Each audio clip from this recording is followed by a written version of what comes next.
No, yeah, I think the dead one is the reasons are pretty self-explanatory. I still might end up watching it because I. Wait, hold on.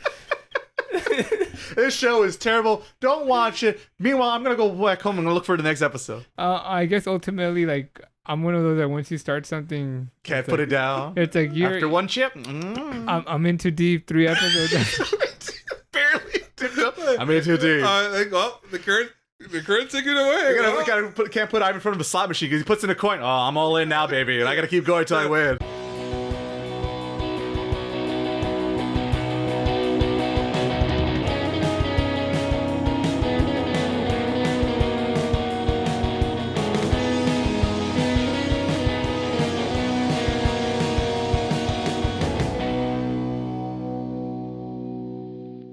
Bienvenidos, minasan. Welcome to Otaku. It's time yet for our summer previews episode. I'm your host, Miles. Of course, to my left is Frank. Hi, Frank. Hello. Ray, of course, is in charge of, I guess, this vehicle. Sure. I don't know why I always go back to you calling it vehicle. I don't know why. You love the vehicle. You know it's a shack and not we're working our way on a shack, and one day we're gonna get us that food truck. One day, Miles. One day we're gonna get that food truck. Yeah, but so I want to make sure we know that you're the one driving, make sure the bus is not tipping over. Now it's a bus, or we're just leveling up all the time. You know, too much Fortnite. And you gotta keep those numbers up, right? You gotta keep those numbers up. And of course, Ivan. Hi, Ivan. Oh, how's it going? All right, so I guess our to kick it off, I guess we'll start with doing our previews real quick, or I guess not real quick, but we'll start our previews, I guess, for summer anime 2023. Hey. Woo! So I guess we'll go in draft order, right, Ray? What was the draft order? Sure, that would be Ivan first. Ivan with his first choice. So I choose the one that I'm choosing for everyone. Or don't I have to review all of them? Yes. So we're gonna go on your whatever your first choice was. That's the first one you're gonna talk about right now. But I'm not gonna say the one I've chosen until we all save it to the end. Yes. The rankings of 1, 2, and 3. 1 being the chosen one, 2 being the listener's choice, and 3 being dead. It's not dead. And that's until we all talk at the end. Yes. Okay. So you'll keep that part to yourself, but you'll give your impressions and thoughts with each show. Okay, sounds good. All right. So if I remember correctly, my first choice was, gosh, I don't remember. What was my first choice? It's the one you fucking stole from me. I remember. I was making sure. How could you? So the Masterful Cat is depressed again today. And so let me just pull up. So I'll start off with the positives. Creative. Unique, good animation. It's about 2 characters taking care of each other. Yeah. So pretty wholesome anime. Now negatives. Episodic. Not sure if it'll have a true story. I don't know if that makes any sense what I'm trying to say. Well, you could watch a random episode and it's cool. It's continue that one episode, right? You're not seeing the main. There's not a main story. Right? I'm not sure yet, but I feel like it's more of that type of story. It's just small little stories all put together. So it's one of those. So I don't mind it, but maybe some people won't like it. Yeah. So that's I don't even know if it's a negative, but it's more of a preference. So far I am enjoying it. It is.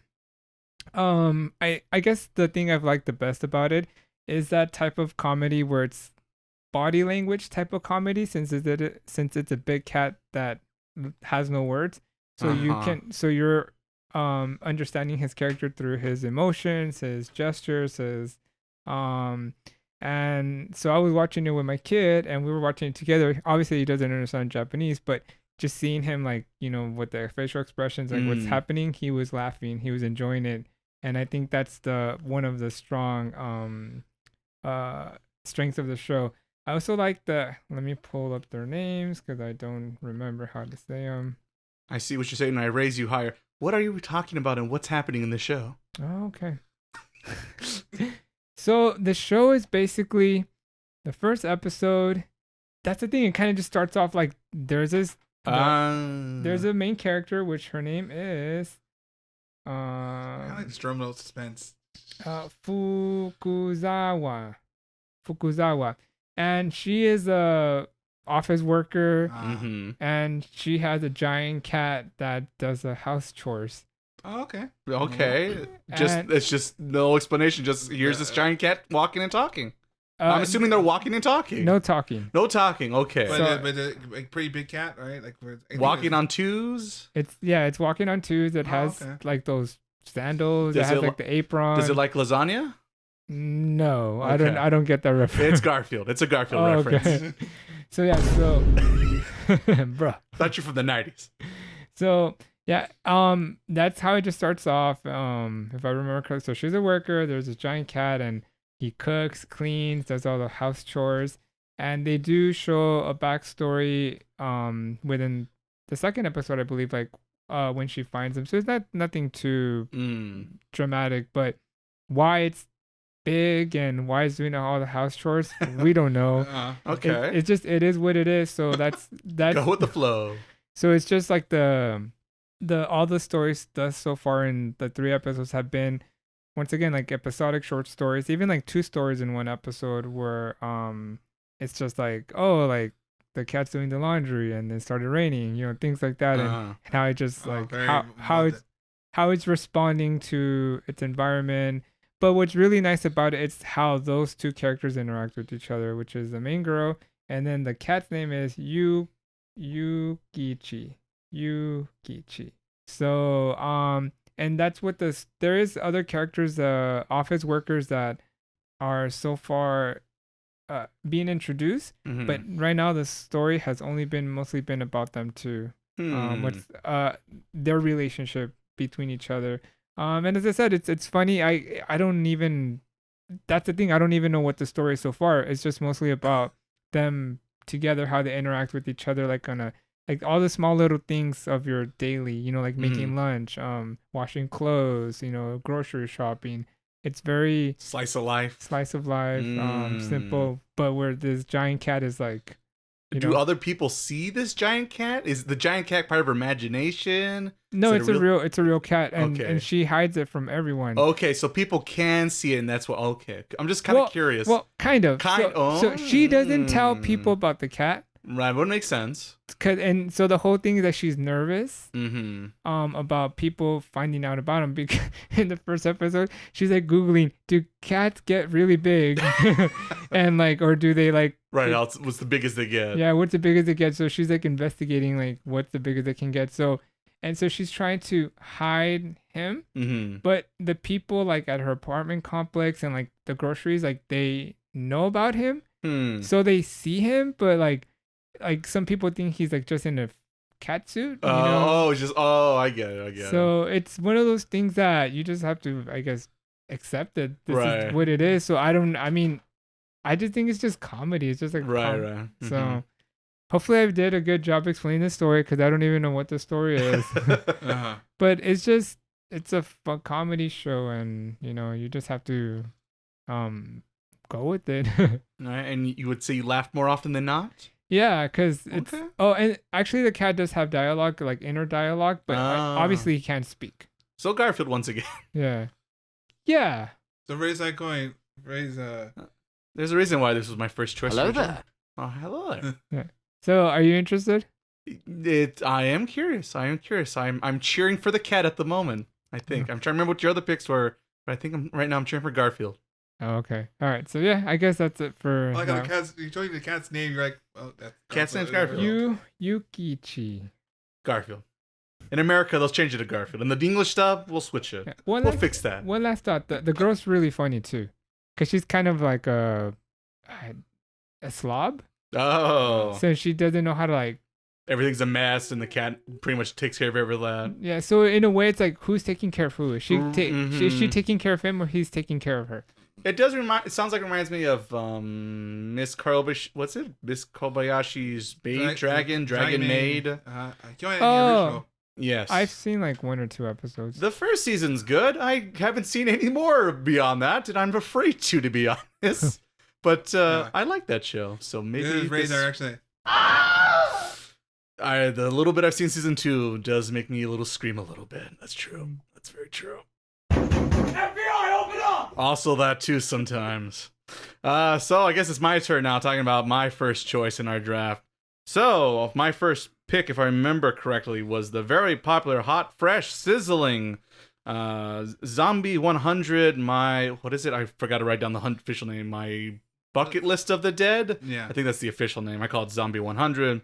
So this story, episode 1 is a very interesting, unique episode. It starts off with our main protagonist, Akira Tendo, and he just starts off, he's like, probably like 23, 25, something like that, mid-20s. He just finished school, finished college. He's ready for the work life. He's ready to become one of the companies and one of the cogs in the machine, help out his fellow coworkers. And he's very excited until he realizes right afterwards. So in episode 1, he's working for a production company. It's very nice. He meets a cute girl. Everything's looking pretty good and positive. Then they all go out for drinks and having a good time and learning about each other, having a good time. Then after they go for the drinks, they go, all right, guys, back to work. And back to the offices they go. And it turns out the company he works for is what they call in Japan a black company. And for those who don't know, a black company is a company that makes you work overtime, like constantly, and you don't get paid for that overtime. And a lot of negative things involving depression, suicidal thoughts, and everything negative you can imagine comes for these black companies. And sure enough, that's what happens to Akira here in this first episode. So he starts off that, and it goes like that. And early on, you hear the other coworkers are like, "Oh, how many hours you do this week? Oh, 150. Well, talk to me when you get to 200 hours of no overtime pay. Then talk to me." And it's like this badge of honor kind of in Japan, in this society of just work. Are you sure it's not like Mappa? Yeah. Well. And it's a real Japanese. This isn't like an anime. This is a real society problem in Japan. For those who don't know, I have heard that there's some, that they've been talking. It is based on a studio. There's plenty of them, and it's not just it's anime studios, it's video game studios, because there's scenes where they show them sleeping under their desks, which I remember seeing back in the day. The classic. The Gran Turismo team back in the day for PS2 days. So this is a very standard Japanese practice that has existed for decades and decades. So for those who see episode 1 and you think like, oh, this is just hyperbole. No, that's a real big problem over in Japan. And then so all this happens. He does this for about 3 years and he's fucking miserable. He can't see straight. Suicidal thoughts for sure. He's literally just walking around the town like a zombie. And we'll get to the zombies in a sec. Because sure enough, then just one day out of the day, normally, something's happening. Better go. I forgot to pay my bills for my apartment. Better go see with the apartment manager and make sure my pays bill. And apparently, a zombie outbreak turns out because the manager turns to a zombie, and he realizes the whole world has turned into a zombie apocalypse. And so at first he's like, "Oh no, shit! Everyone's it's become The Walking Dead." But then he realizes, wait, that means I don't have to go to work today, don't I? And that is the premise of the show for the most part. It is a zombie apocalypse where the whole world has gone to shit. There's nothing but zombies. It's not like kind of like The Last of Us or early days of zombie. It's like, welcome to the end of days. It's game over, but fuck it. I'm going to have the best time of my life until it's fucking game over, is basically his philosophy in this anime.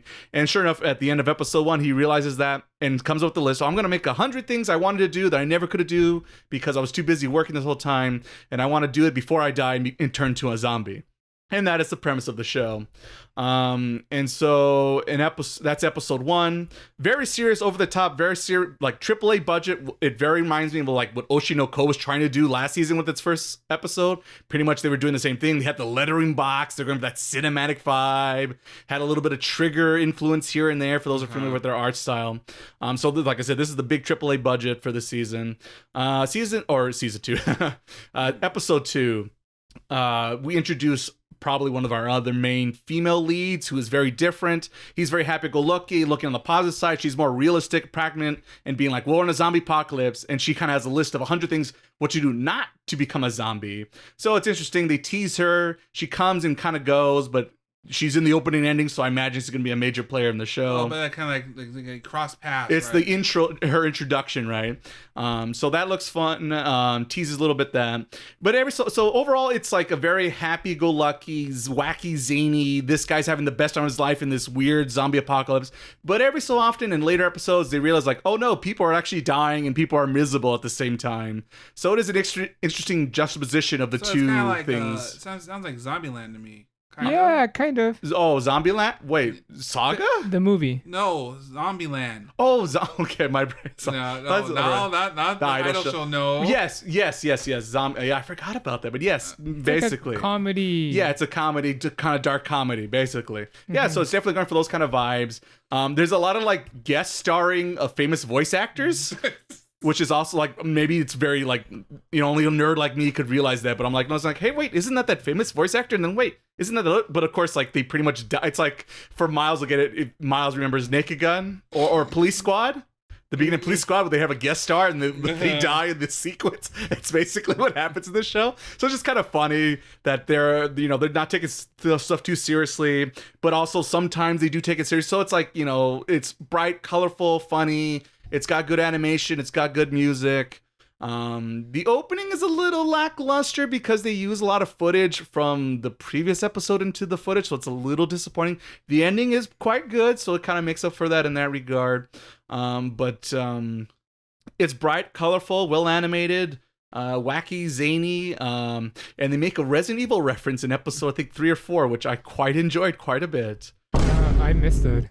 Yeah, so, I don't think I caught it. Yeah, it's and I think it's episode, maybe it's 4. It's 3 or 4 where they're on the motorcycle and they see the truck coming at them. Have you seen that episode? Yeah. So for those who are Resident Evil fans, there's the truck driver from Resident Evil 2 who crashes into Leon and Claire, and then there's the Doberman Pitch or the Doberman dog from Resident Evil 1 in the haunted mansion. Oh, yeah. And that's what I'm saying. Because I was like, truck driver with the gas tank. That sounds like R2, but that's not. It can't be a Resident Evil 2. Then I see the dog. Oh, motherfucker! It's a Resident Evil reference. I see what you're doing, dog. God damn it, I love it. So because I've been watching that one too, and okay. So probably the last episode 4. Where at the very end they get the TV. That was funny. Oh yeah, that was funny. You have to enjoy dark humor. I mean, if you're looking for like a more serious something like The Walking Dead, perhaps for people who are used to zombie stories or The Last of Us. And then we're looking to The Walking Dead. That's my question. And we're looking forward to The Walking Dead. Wow. Tell me about it. Also doesn't know how to die. So keeps going because of money. But it's just interesting to see the juxtaposition of the two things, and I enjoy it. I like a good dark comedy. It's like I said, it's playing both of them, but so far I've enjoyed it. I can see the hype. Now, is it going to be good enough to make it to my number 1 choice? Well, I'm gonna have to stay tuned and find out. I just want to say one thought about that show because I've been watching it too. That it's like is a glass half full, half empty. That's the way like the main character is, and we're like right where he's like it really depends on your perspective of things. And I think that when you watch that show, you're like, that is pretty interesting how your outlook can really reflect how you view the world. And which is great because to me, the zombie apocalypse stories, it's not about the zombies really. It's more what do the real humans, what do they do in this situation where their true colors are shining, right? So to me, it's fascinating. It's got a little bit of that here and there, so it's pretty good. We'll see what happens. All right, I believe it's now Frank's turn with this first. Does Frank remember his first choice? No. Then pick one at random, Frank. All right. Yeah, yours sounds interesting. There you go. Well, I did my job. I was looking at. Where's my check, Zombie 100? I thought you had a striped shirt, but it's Luffy's hand going all the way around. Oh, Uniqlo. I think that's how you say it. Good shirts. Where's my check? Okay. Well, the first one I'll talk about is called Liar Liar. I always want to say Pants on Fire. I just whenever I hear it, I just want to say liar, liar, pants on fire. Still 6 all these years. Well, no pants on fire so far. Oh, sorry to disappoint. So I guess I'll start by describing what this is. I don't know if it's a city because it seems really big, but they call it academia, and there seems to be different sort of schools around the city, and they're all competing to gain these stars, and the more stars, the higher ranking you are, the more powerful you are in the game that they play. So Mario Party kind of reminds me. So it's a game or is it like a school? I guess it's both. It's a game school. Because they all wear uniforms. It's really weird. So it kind of reminds me a little bit of No Game No Life. Only because anybody can go around and challenge you, and we got some influence of incense, perhaps. Probably. Yeah. I don't know. I haven't. Anime. So basically, if you challenge someone, you can set the rules. I think.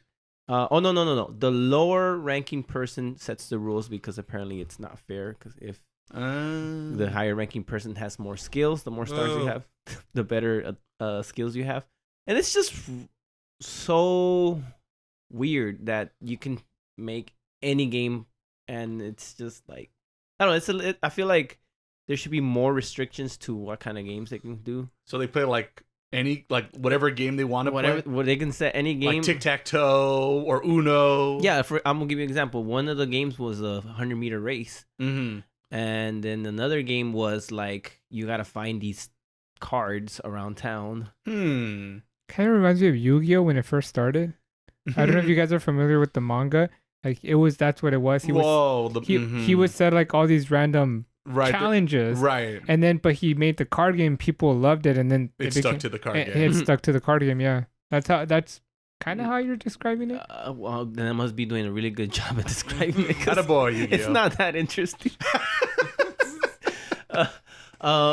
But yeah, and the first game was a game of don't blink or don't react. It was really weird. The rules are weird, and I feel like the more you try to go into it, the more it kind of doesn't make sense, in my opinion. But is it like animated well, or is it fun? No, and for me, okay, see, the opening and the ending are just like meh. Let me finish explaining the story, and then I'll tell you my thoughts. So there's this guy who happens to accidentally beat a 7-star player. What's the top? 7-star. Oh, 7's the number one. There's no higher than 7. Yeah, no. Gotcha. I'm like, what's the top? I don't know. I don't know, 10, 11, 20,000? So yeah, 7 is like the highest rank, and he accidentally wins because she thought that he was trying to trick her, but he was just dumb. And anyway, as you do. That sounds funny though. So because of who she was or is, they kind of can't have a low-ranking person beat a 7-star. So they kind of cover it up, and they say that he's also a 7-star, so it's okay. And then apparently what he stole was a red star, and you can lie once about it, which I don't really get the point of it. Like, is it lie once and it becomes true, or lie once and nobody's gonna notice? That doesn't really do a good job of explaining that. So basically, he embraces it and says, "Oh yeah, I'm a 7-star. I'm the best ever." And that's kind of how it starts. Him giving a speech saying that he's anybody come at him and try come find me. Come over. Yeah, here. You said it well. Well, there you go. And then so the company is helping him cheat to win his fights because he's actually a 1-star. So I mean, you can't level up, I guess. Does he level up at all, or he's stuck at 1? You can level up, but I don't know why he's not leveling up because he's winning. So it doesn't make sense to me. He should be like at least 4-star by now. So that girl, I guess when you steal that star, you can lie, but then you also see all the people that had it before and what their lies were. So that girl is supposed to be the daughter of this big CEO guy. But she's actually not. She's impersonating her, and that was her lie. So now he's trying to keep his lie because he's there looking for a person. I don't know why or who she is or whatever. And so he wants to keep up that lie, and he also wants to help out this girl because he doesn't want her getting caught, and she has a quote unquote good reason. She's helping because that girl that she's impersonating is her friend, and she didn't like her life because she was like celebrity, whatever. Mm-hmm. So she's like, go live off your private life, and I'll impersonate you. So that's why she's doing it. So pretty much, yeah. So he's lying about it. She was lying, and they're playing this game. And when does Jim Carrey show up? Jim Carrey. Hopefully he doesn't. It doesn't sound bad though, the setup, but you know what? It's a lot. I was gonna mention this. I feel like if you told me the story about it, like, oh yeah, there's this game where you can challenge anybody, and the main character is looking for someone important. The main girl is pretending to be this person because she's helping her friend. It doesn't sound that bad. I think the problem is the execution wasn't well. Because if you compare this story to Oshinoko, I think when you told me like before I watched them, I'd be like, okay, well this one sounds better. But I feel like they executed Oshinoko more, like they hit the there's more production value into it. That's probably it. It's probably like a story also probably doesn't hurt. Like it sounds like one of the animes I'm gonna preview later on. The fact that like it's a good story, but the way how they produce or they show that story kind of kills it, because it's the execution was lacking. Yeah, so forgot what I was gonna say, but yeah, the opening's not that good. The ending was not that good. If you told me in the beginning, I would have thought it was a bit interesting. It just didn't. I remember what I was gonna say. I don't know why they're making this anime, because So this is guaranteed. Frank's locked in for the season. I can tell you this right now, folks. Yeah. Frank's going to this. What am I fighting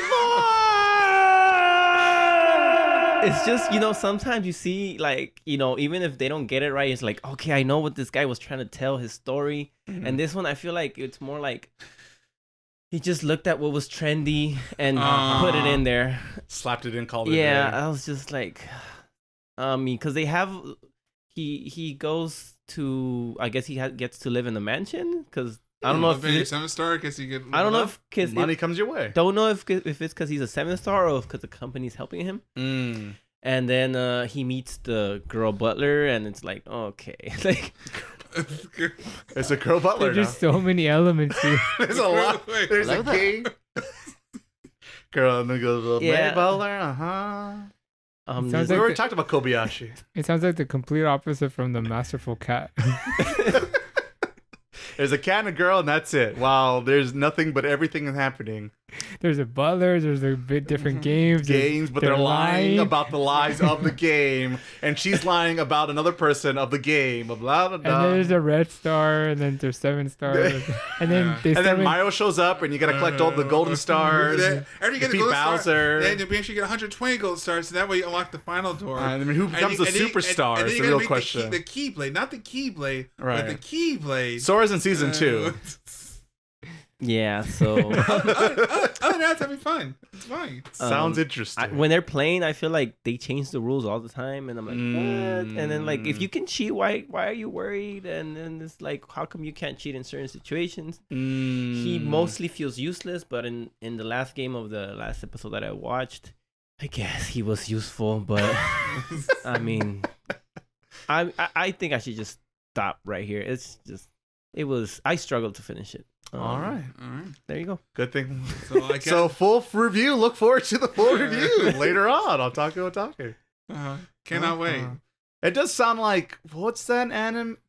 Something with the K. I always tell you about my K-On? Not K-On. No. Hey. Oh my. What? What was it? It's the first thing I thought about. No, not Kaguya. Oh, the one. The gambling, but the lying one that's on Netflix. Kagurui? Something like that. That's what it sounds like. I always confuse it with Kaguya. Yeah, I know, but it's not Kaguya. Right. Yeah. Because that's what it makes me. The way you describe it makes me think of that show anime. But I've only read the manga, and then I like the idea of that manga, but then like it, they're not gambling. They're just like lying, and I want gambling, not lying. You want kaiji? I want kaiji. I think this is true. What you've told me, Frank. I want kaiji, so I'm gonna check that out. Liar, we'll see. Right. We'll see. So we'll see. Will it make it to the top? We'll and the number line in Vegas says otherwise right now. I mean, no surprise, but the other two are better. All righty. Oh. Well, that's just like your opinion, man. A lot of big Liar fans out there. Well, Jim Carrey's very good in that movie. I want to hear from them. Write letters. Someone wrote to Frank's email address. At frank@google.com. Alright. I guess now it's my turn, I guess. And so the first one I'll talk about is Sweet Reincarnation. So we've been a story, of course, it's the isekai story, so we start, of course, with our, I guess, protagonist's former life, which I always figured it's like me and Ray always watch like these like cooking competition shows, and like what could go wrong? This is what happens if it goes wrong. So like if we start off, he's he's a pastry chef. He's now like the top 10 tournament of the year.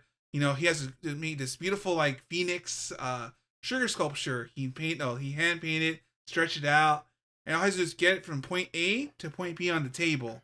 So he grabs it, the bird tips, and the bird literally kills him. Wait, what kills him? The bird, like a turkey. The sugar sculpture. The sugar sculpture of the phoenix kills him. And so really heavy sugar. And that was because since it's a phoenix, all right, because it's that. Now you're reborn to another life. Well, there you go. Roll credits. So he's reborn as Pastry. What? Wait, an actual pastry? No, that's his name, Pastry. Fucking yikes. Uh-huh. And so like so his dad, who made his casserole. Taking a page from Dragon Ball. Yikes. The Brees family. Yeah, like it's a lot of stuff going on here. So he born to a new life. He's trying to his cousin Wonton. His dad was like a little brother cupcake. He's a seraph or like a lord, whatnot of the lord. The whole like medieval castle system. Okay, the classes and the nobles. Like so he's a noble or born to nobility. That's funny. And so, he says, well, since I'm dying, I got reborn here. I'm going to do what my purpose is. I want to make a land of sweets, as he puts it. A candy land, perhaps? Yeah. Copyright strike. Oh, there. Yeah, whoops. That's not happening. So, throughout the first episodes I've seen, he starts off, trying to, with a bunch of bandits coming through his town. And so he has to stop the bandits from their town because he has to stop the bandits so that way he can get some apples, or what do you call them? They call them apples because they're apples, right? And but we have to change the name because another world, whatever. Like, oh look, it's this instead. And so he has to save. In order to save the apples, he has to stop the bandits from to destroy his town. Stops the bandits. And then Question the Bandit gets free for some reason somehow because the kid was stupid. And what did he reincarnate into? He's like the son of a lord, I guess. So he's like a person. He's a human being who still wants to make sweets. Yeah, he still wants to make sweets. Okay, his dad's that's what I assumed. His dad was I'm sorry, I should have mentioned this. His dad was like a military guy, I guess. So he wants to. I want my son to grow up and rule the world, my land with an iron fist. I want to make a candy land full of a sweet. So he's Willy Wonka. Yes and no at the same time. Okay. Because like he wants to. Obviously, he's still a baker, I guess, or a confectioner, right? He stole one. I heard he's still. Oh, still. Oh, I heard stole. Yeah, because he got. Like, come here, Wonka. He got reborn, but he still wants to. He still wants to bring all the sweets and stuff to everyone in the world, trying to make his own, as in his Candyland ? Of dreams, I guess. With chutes and ladders, perhaps. Yeah. So there's a lot of make a monopoly out of it. Sorry. You good? Right? You good? You got that? All right, I think I had a monopoly. I already said monopoly. Payday. You can't use it twice. Am I in trouble now? Sorry. Bruh. I know myself. Sorry. All right. So overall, let's get it out of the way. The animation is not that great. A lot of people fly in the air. A lot of what? Well, when they always do the classic. They do an attack and they go got you. A literally. I felt like Superman flying. Like one of the episodes, when the bandit got free, a girl literally she got hit by a sword. She fell down. A couple seconds passed, and she bled. So it was very little slow animation, like a little jarring, I guess. Right? Was that on purpose or just? Oh yeah. Well, I don't know if it was on purpose, but the animation suggested it was. And so there doesn't have like the opening credit itself is just literally just our main character just looking into like he's just doing the classic posing, looking around at the world he's in or not for dramatic purposes, and like literally that's all the opening is, just him just staring out, not just him on the blank field. No, there's no characters, anything like that. Like a montage later on, but him just like and that's him running around as you do. He's always running around, kind of just. This is my story. This is how I'm gonna like. Okay, sure. But I feel bad criticizing now because of like the zombie one, because like I still know those people are working hard. Yeah. Are they working that hard though? Yeah, and I guess overall, I guess I was expecting kind of like a Dr. Stone situation. Kind of like he's a new lamp. I'm gonna make it somehow. I'm gonna make like an apple or apple pie. Or it makes he's just right. But always the names I can't get over. But then he learned magic, and now he's saving the town from these bandits. And then maybe the last episode I watched, like I made a pie. So it's basically the generic anime power fantasy with a little bit of culinary arts. Yeah, just a sprinkle. And weird. So it's just like it's one of those things like may I like reading the light novel, because I know there's a light novel you can get on Amazon. But it's one of those things like does it translate to an anime? I don't know. Doesn't sound like it so far. It's like one of those things like you read out like, oh yeah, you read a story and that makes sense, right? But like putting it into animation, it's just like, especially the budget is animation. It's a lot to be desired. Mm-hmm. So I look forward to the full review later on. Yeah, right after next to Liar. Yeah. Would it make next? Let's find out. Stay tuned. Remember, this was your first choice, Miles. Is that correct? No, I guess I have backward. I think. Oh, you're working your way up. Yeah. Okay. No, I know what I'm doing. I'm saying. Me and Ivan got it. Frank's doing his own thing as a course, and Miles is going the opposite way. I love Taco. Okay, so I guess it's my turn for my second pick, and my second pick was Masamune-kun's Masamune. Revenge. Mm-hmm. Okay, so this was my second choice. I've said it here that I do enjoy the first season a lot. I was on YouTube. Oh yeah, right. Many moons ago. So it's a little. I don't know how to really explain, because this is technically a second season, so it's starting right off the bat second season. So, but I'll set up the premise of the first season, which was the main character met this girl when they're, I don't know how old, 10 or something. And they became friends, and then one day he was running away from the bullies. When they met, bullies were picking on him, and then she's like, "Hey, leave him alone." They became friends, and then one day he was walking to her house. The bullies came back. He's like, "Help me!" And then the girl from the windows called him Pig's Foot, and said, "Don't come back. I don't like you. You're just a pig's foot." And so That's was delicious.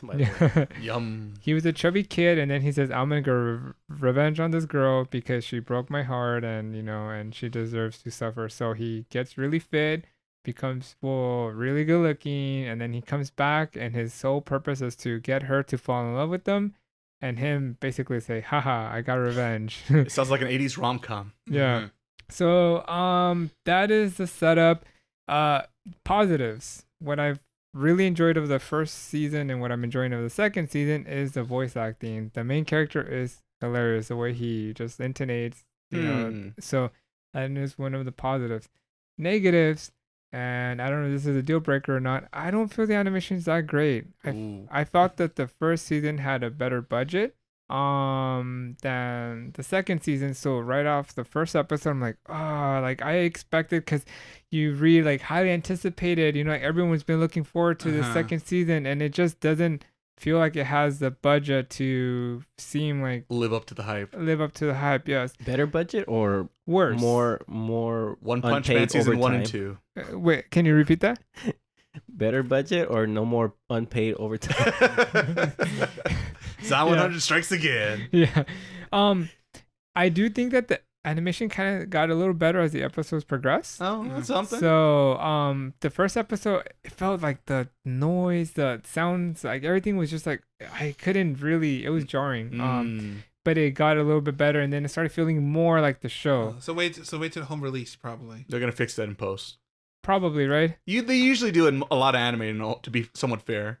Okay. Slightly joking, slightly not. Yeah, because the first episode was like the sound, it just sounded weird, and then it does sound clearer now. Like just the production, whatever that means. So the second season picks up right off where the last one picked up. So what I'm thinking about, we know the setup, he's trying to get her to fall in love with the main girl, fall in love with him so he can get revenge on her. The thing is that the second season becomes, I don't know because I've read the manga already, and it becomes a little typical. And I don't know if you guys will like it. That's the only thing. That's what's holding me back. Wait, is she like a tsundere? Yeah. Oh, okay. Yeah, she's basically. Tell me more. Those are the girls, right? They're like angry all the time, right? What color's her hair? Pretty much. Yeah. Red hair, perhaps? Gets into a mech? No, it's always it's always yes, good. Do you guys want me to give you slight spoilers or no spoilers? I'm okay with it. It depends if it's made to the list or not. Are we going to actually talk about the show or not talk about the show? I guess that's a fair question. Well, see, it's because I feel like if I give this spoiler, then I feel like I am setting up the second season, because even the openings is letting you know what the second season is about. But if you haven't watched the first season and I just give you the second season, I can't. So my first question, have you read the manga? Yes. Have you read all the manga? Yes. Okay. It's like, if I ask you, do you like the manga? You say yes. Well, that kind of gives away potentially something, right? I do like it. Okay. I do like it, but it's one of those that, you know how we always talk about, would you recommend it? And I feel like I would recommend it, but to a specific person. What person's that? Look, I can put that in the recording I just saw. Huh. You serious? I think Miles will like it. Okay. Well, Miles likes everything. What doesn't Miles like? I think Frank is a 50-50. And Ray, I think you will probably like stomp on it. Oh, that's what I usually do. This is what I do. So this is like my crowd. I'm feeling the crowd. Reading the rooms. You're like, look, doing the math. Let's say I like my first draft pick every season. I don't lose the crown now, Ivan. Don't lose the crown now. Think about it. But I will say I will say this, that the comedy is still funny. And I think that's ultimately one of the shows you can't take too serious. It's just funny. But if you get deep, because I wouldn't even, it is a romance comedy, but I don't, in my opinion, it's not so much about like the romance, it's the comedy, because it's funny, and that's what it's going for, is just trying to be funny. And because just like little things, like the main character, he's afraid of calories, so right, I forgot about that. So he's very obnoxious, he's very he's always checking himself out. I'm this, I'm that, but deep down, he's still that boy from the beginning of when he was like scared. Big old dweeb. And so it's funny how it's almost like he's masking who he's trying to be. Because everyone sees him like he's a hottie. He's like this very, cool, calm, collected. Got everything. But inside, even the very first episode of the first season, I think he gets stabbed. And Wait. A lot of plot twist in episode 1. Oh no, he gets cut. Oh. So the guy has scissors. In prison? So basically, since the girl is mean to everyone, she gives nicknames. The main girl. She gives nicknames and she breaks people's hearts, and so she's really mean to everyone. So then she breaks kind of this guy's heart, and he's gonna cut her hair with scissors. and then the main character stops it and it stabs him. But then she's like, and then from the back he looks like awesome and cool, but in the front he's like sweating. He's like, oh my god, I just got stabbed. This hurts. So that's what he is as a character. But yeah, I can't give no spoilers. All I can. So this review, like, we'll wait till it might be chosen. But Stay tuned, I guess. It's a fun show, though. I'll say that. All right. Okay. It's got potential. It sounds like. All right, so it's my turn now. And my second pick from this season was the somewhat underdog at the time, the Gene of AI. Still a terrible name if you ask me. It doesn't roll off the tongue very naturally or well. Yes, AI. The thing that... the very hot topic, the very searchable. We'll see how searchable this thing is going to be after I'm done with it. So the Gene of AI is a bunch of short stories set in a somewhat futuristic world from our own ? They say near future, but I would argue probably further down than it wants to believe. I'm still waiting for my Jetsons flying car, so when that happens, then I'll believe this. Yeah. So this anime is more of an episodic storytelling. It's what if we took the setting of like Ghost in the Shell and Blackjack, for those who are familiar with these two things. Maybe Miles is the closest who maybe has a chance to understand what I'm talking about. I will get this. Only would get this references I'm making. So in this show, there's this doctor called Tenma. No, but honestly, I thought his name was going to be Tenma, honestly. Hikaru Sodo. And Hikaru has this like tragic story ? That, I saw the first 3 episodes for this thing, and they hint at it, but they don't really go into details. So in this world, I guess start with the world. So in this somewhat futuristic world, there are humans and there's humanoids who are maybe my next sentence, rejoice. This is the show for you. Who are artificial life, I guess. But gotta kill them all. That's the mindset. And so it's this interesting quotation interesting world of humans and humanoids living with each other in harmony, and can it work or can it not work?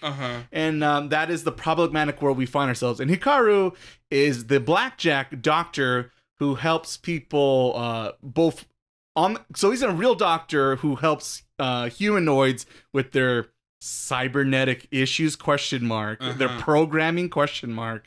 But also when it's a weird case that can't be solved by legal matters, then he turns on his he has some persona name, I forget what it's called, something really gibberish. But basically he turns on the blackjack card. Yeah, it's like really like it's like some random like anonymous or something dumb like that.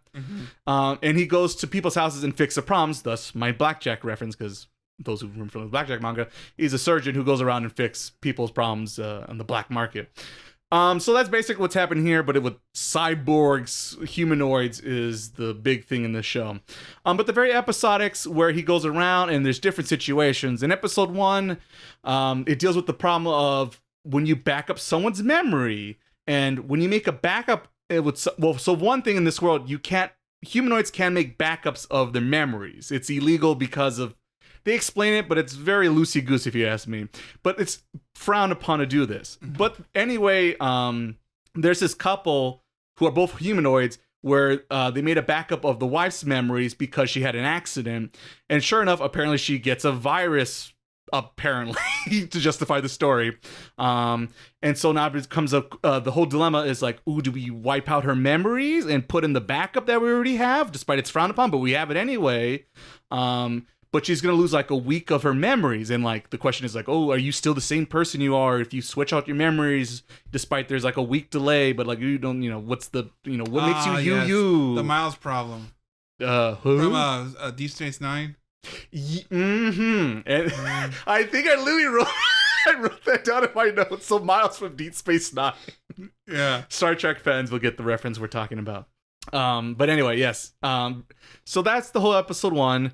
It was okay. It was enough to be like, I'm curious to see what happens. Episode 2 focused more on like teenagers, a human versus a humanoid, where the humanoid is struggling because in this world, the humanoids have like set parameters, like, programs where they can only go so far, they can only achieve so much. and it's kind of a random base, and they feel like. And the humanoid in this episode is like, oh, if I could be a better runner, if only if I wasn't a humanoid, if I was a human, I could be the greatest runner, I could be the new Bolt out there, you know. They want you to believe that, but of course, me being a practical, I'm like, well, just fucking. I mean, not everyone becomes a champion overnight, you know. It just doesn't. You have to work hard at it, right? So, and that's what it is. It's a lot of short stories about humanoids and humans. A lot of terrible exposition of explaining how the world works. Let me ask you a fun question, I'll ask the panel here. If you had to explain how does this world work to a new audience, how would you try to explain that really quickly, inefficiently, and lazily? Would you have like a narrator, third-person narrator just come in and be like... how the story how would you explain the setting of this world? Yeah, narrator. Narrator? Okay. I like to think, I guess it would be an ear, or the protagonist kind of like, you hear his thoughts, I guess, while he's... Explaining the world? While he's going on his journeys.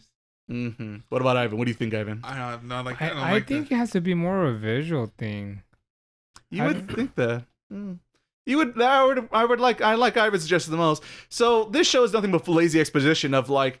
So today in the news, the Reploids are attacking the city. Wow, those Reploids sure are bad. Aren't they, Sushi Chef? Well, they sure are, aren't they? Hey, I'm a Reploid. You can't say about that to me. What? You're a Reploid? I couldn't even tell the difference between you and the Reploids. You're so human-like. So they just put like the news. News is telling you this. Oh, okay. It's very unnatural, very lazy, just terrible exposition of setting up how the world works. It explains how it works for you, the viewer. I was gonna say what it kind of not that it reminds me of, but you know the Matrix movies, those animated ones. Like you know how they're showing you the world, but a lot of it is like, you know, there's an episode of The Runner, remember? And you know how it's like. That tells you the world and right. It's like just this short little story, but you get to see the world from that because he's running, right? He's trying to run, but he like since he's like so special, he gets to actually wake up or something like that. Mm-hmm. If you remember that, Matrix. Yeah, that's what I remember. So I think that's how I would probably show the world if I'm trying to show that kind of world. How you're explaining it. Yeah, just. I don't know what. Just have the JoJo narrator come in and say like, "Well, in this world, let me." I'd rather have a very boring explanation than just the laziest exposition I've ever seen in my life. So yes, Gene of AI. It was made by Madhouse. I had somewhat high expectations, and then I saw the opening and ending, and it went a little bit lower. I never. They did also made those terrible Marvel ones. They did do those terrible Marvel ones with Pretty Boy Logan. That was Madhouse. That was Madhouse. Huh. Mm-hmm. Madhouse has. I like to think of all the positive things they've done, but I forget there's also done other things that paid the bills. I hope ? And perhaps Gene of AI is one of those. I guess I'm hoping because it's not looking as good as Zom 100. Let's say that perhaps. So runner-up choice. Look forward to Gene of AI. And I think that's it for me. All right. Next one I'll talk about is Undead Girl Murder Farce. But you know what? I think I saw somewhere it was Undead Murder Farce. So I don't know which one's the real one. Mm-hmm. Anyways, I'm not sure why it's called that. I kind of am, but the part that confuses me is the farce part. So it's probably something cool. It's not a lie? Not a lie? It's not cool in Japan, and they figured... I don't know, because they kind of explain it in the beginning. And I went back and looked at it. I'm like, nope, I don't get it. I don't agree. So, you guys heard of the Meiji era? Yes. Around what time period was it? The late 1800s. Okay. So, the way it starts off, it's by saying, okay, this is the late Meiji era. And it's like, but it's a different kind of Meiji era. Like an alternative take, probably, something like that? And then, like an alternate universe. Yeah. But, and then for some reason, it's a farce. I'm like, what? But what's the farce part? Like, I don't get. Like, I thought it was gonna be like, because they explain that in this Meiji area there's monsters. Oh, okay. And so then he says, but it's a farce. And I'm like, what? So are they fake monsters or? Well, no, there's like no Hideki Kawabata. So I don't really get bunch of assassins. Why it is what it is. But I'll just explain it as I understood it. Okay. So it's the Meiji era, and there's monsters, and the main guy, which might not actually be the main character. He works for like a circus, and so basically he goes out and he performs for crowds, and he gets paid for that, and he just drinks his life away. And as the first episode goes on, he meets this girl who wants his help. And basically what she wants is for him to kill her because she's she's immortal. And she's just the head. Oh, I saw the preview for that. It looked interesting. She's just the head, and she's being carried by like a maid, a servant. I love maids. Yeah, she's actually not bad. Like, she's not one of those maids where it's like, oh yes, master, like, you know, would you like a back rub? Well, I think she can't though, right?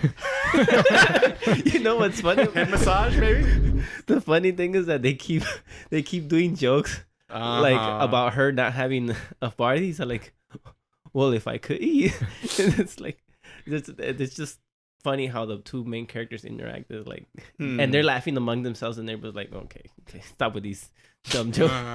Anyways, so she kind of explains to him that if he does her this favor, that she can cure him. So basically his disease is that he is half oni, half an ogre. And the reason that's bad is because the ogre part of him is taking over his body, and basically once that fully takes over, then he stops being human, so it's kind of like dying.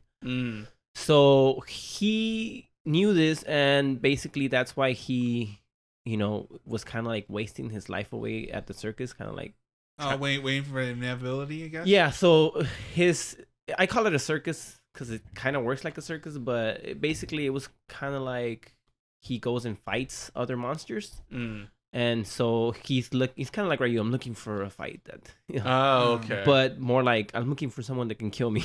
Or if they can't kill me, at least I'll have fun by doing this. Right. So that's his mind, and then he agrees to help her out because she wants to die because she lost her body, and normally because she's immortal, it would just grow back out. But for some reason, the person that stole it hasn't gotten rid of it, or whatever he's done. It's still there. It's still there, so she can't grow her body back. It's a really interesting story. And you know, it starts off one way, and then I thought I was gonna go another way, and then it's like, but I'll get to another that. way. I'll get to that. So she wants to die because she's like 900 years old. She's like, I've lived enough. Just kill me. And the only thing that can kill her are onis. That's why she needs his help. And she kind of so they fight. Not her, but the servant and him fight. And basically, she says, "I'll help you on one condition, that you don't die. I'll help you get your body back, but I'm not gonna help kill you."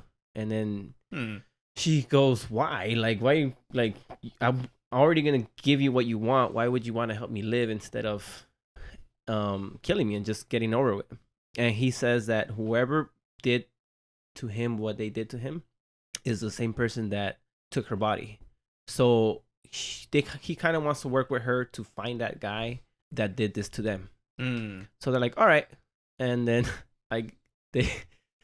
in order for her to help him, she basically says, "I'll make you immortal too."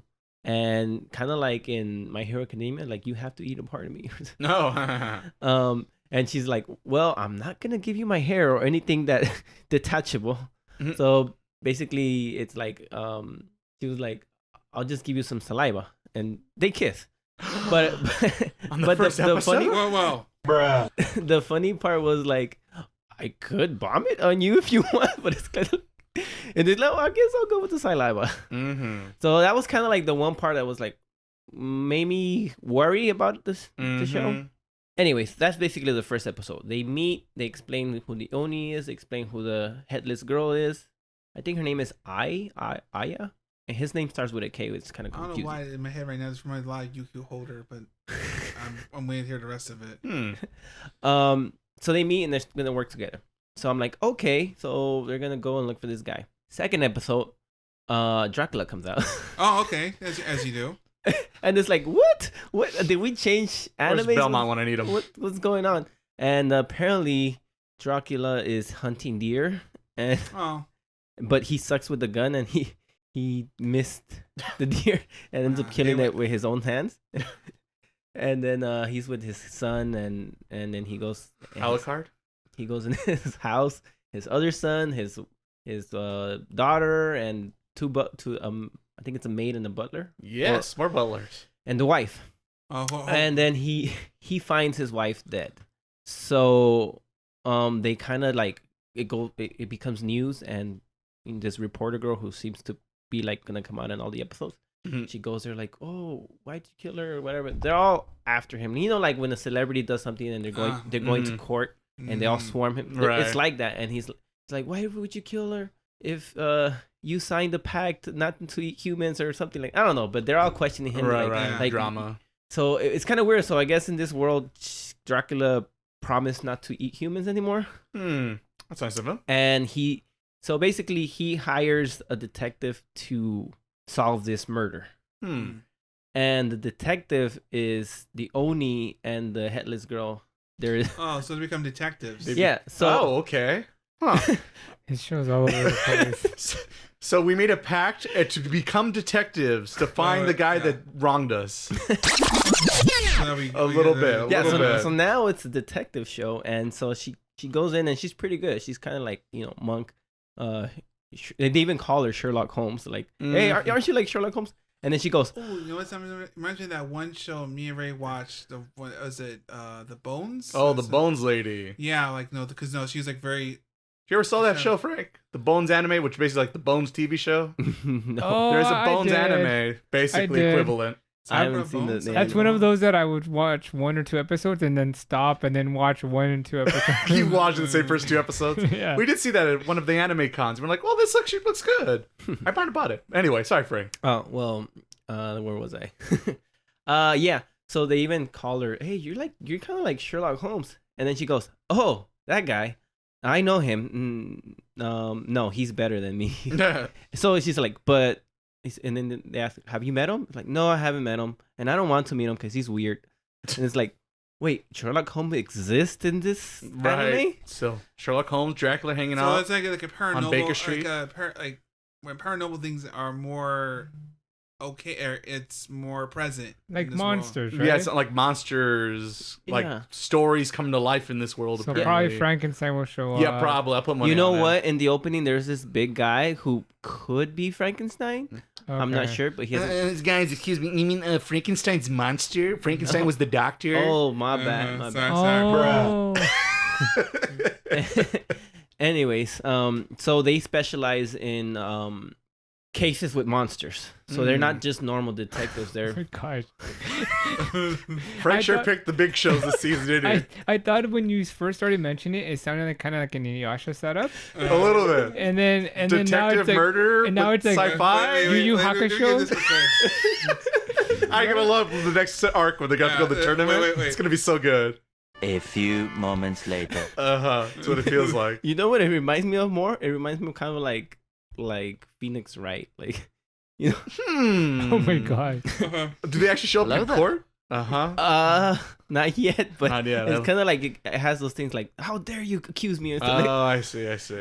Objection. Anyway, so they're trying to solve Dracula's wife's murder, and I'm thinking that the reason they're detectives is because they want to like ask other monsters if they know anything about. They're a big monster. Yeah, because all they know is that it's an old guy with the cane, and it has an M on the cane. Well, they just sniff him out. It worked for Tanjiro. I knew. On the first day in Tokyo, he found him he found evil Michael Jackson real quick. It also sounds like Samurai Champloo. A little bit. Smell like Right? sunflower seeds, perhaps? Yeah. So yeah, that's basically it. I do want to say I did watch a little more than 3 episodes with this one and the other one. So because I couldn't decide which one I wanted to pick. Because Lyle had a lot of potential, sounded like. The first one I wanted to watch 1 episode, but and so the first 4 episodes are actually, the first one's just the introduction, and then the next 3 are the Dracula case. Oh, okay. And then interesting. The 4th episode, I think, I don't know, but basically after the Dracula case, they go to London, and then they actually meet Sherlock Holmes. Well, there you go. Small world. And Watson, and of course. and the funny thing is that you probably know this character. Lupin comes out. Oh, Lupin the Third. And he teams up with the Phantom of the Opera. Well, there you go. I've seen all these animes. Wait.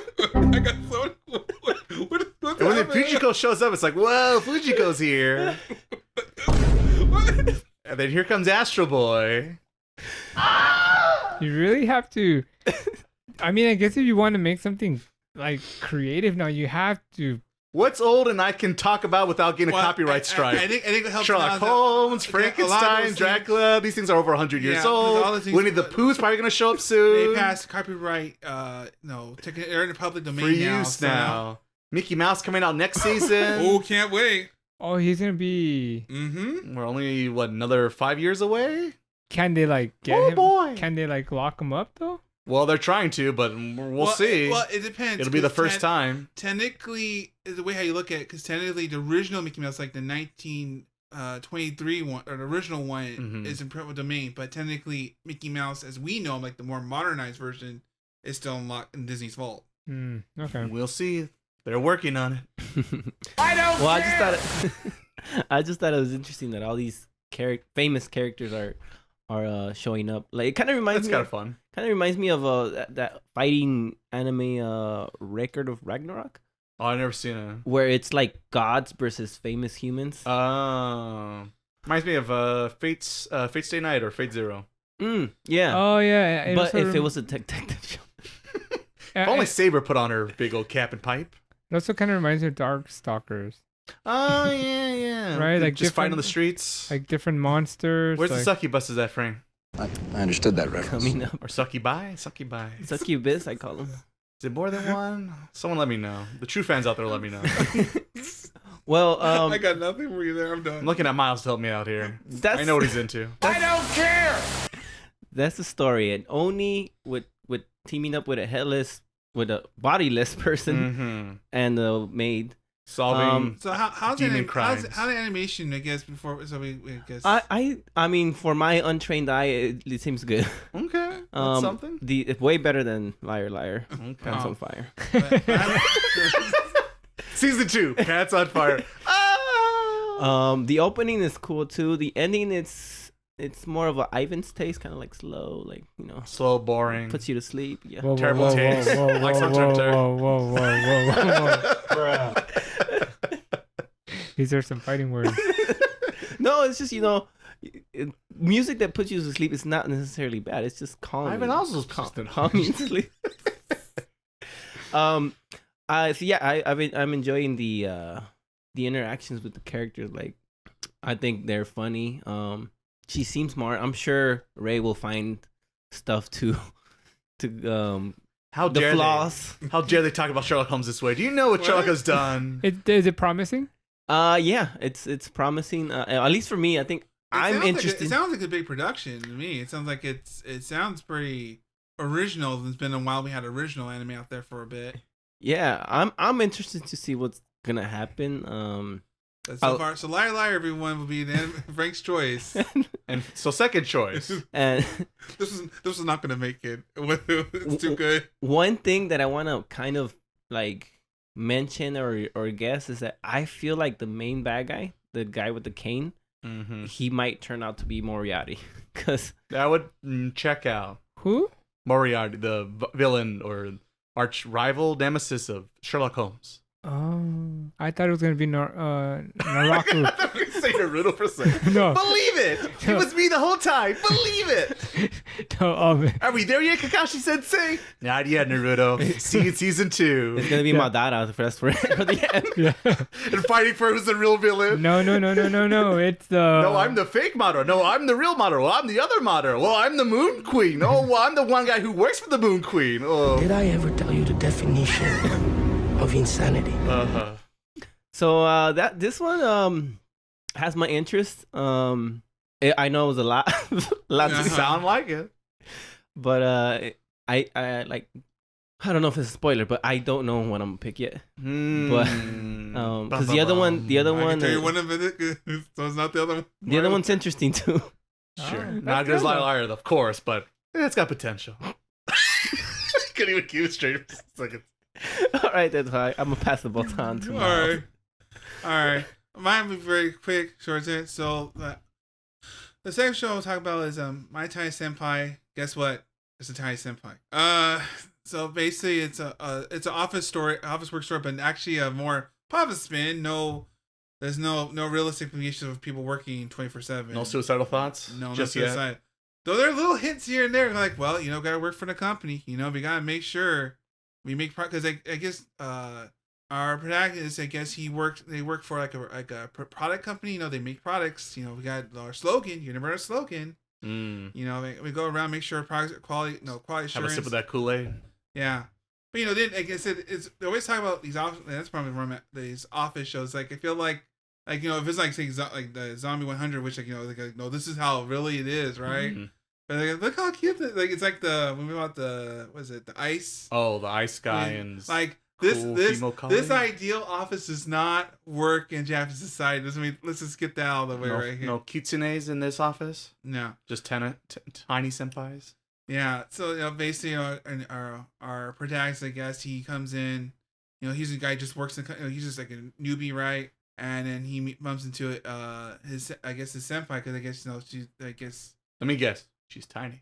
Yeah, she's tiny. Got it. Yes. And pretty much the whole show pretty much like it knows what it's trying to sell. I guess it knows what guys. You came for her, right? So yeah, we're gonna make sure we're going to we have eye captures. We got an ending theme song with her. We got opening theme song with her. We you're here for this waifu of the season material. Yeah, like they know what they're selling. They know we're putting all bets on her. And that's pretty much that's it. Mm-hmm. Not even a harem? Is she funny or? She's funny because she reacts because it's a kind of a dynamic because he doesn't he thinks he's always scrutinized because she's his senpai, so he's going oh, she's thinking I'm doing bad. Am I doing worse? He's always overthinking it, and she's trying to say something, but not trying to be not to be overbearing, but trying to be helpful, but not trying to be stern at the same time. So it's about them interacting with each other, I guess. Kind of. Is it a love story? I was gonna say. I mean, very slow one. And it is. But how can I say it? Viewers know what it is, right? But they don't treat it as it is. The actual show. The actual show doesn't treat it like obviously, I don't know. There's something about her. She's cute and everything, but I don't know. She's not tall enough. How tiny is she? What's the difference between this one and the other one? Like 3 seasons ago, it was like this high school one where the girl was really short too. She has white hair. I don't know what was the name of it. No, the one I was thinking in my head, I was thinking My Senpai was annoying.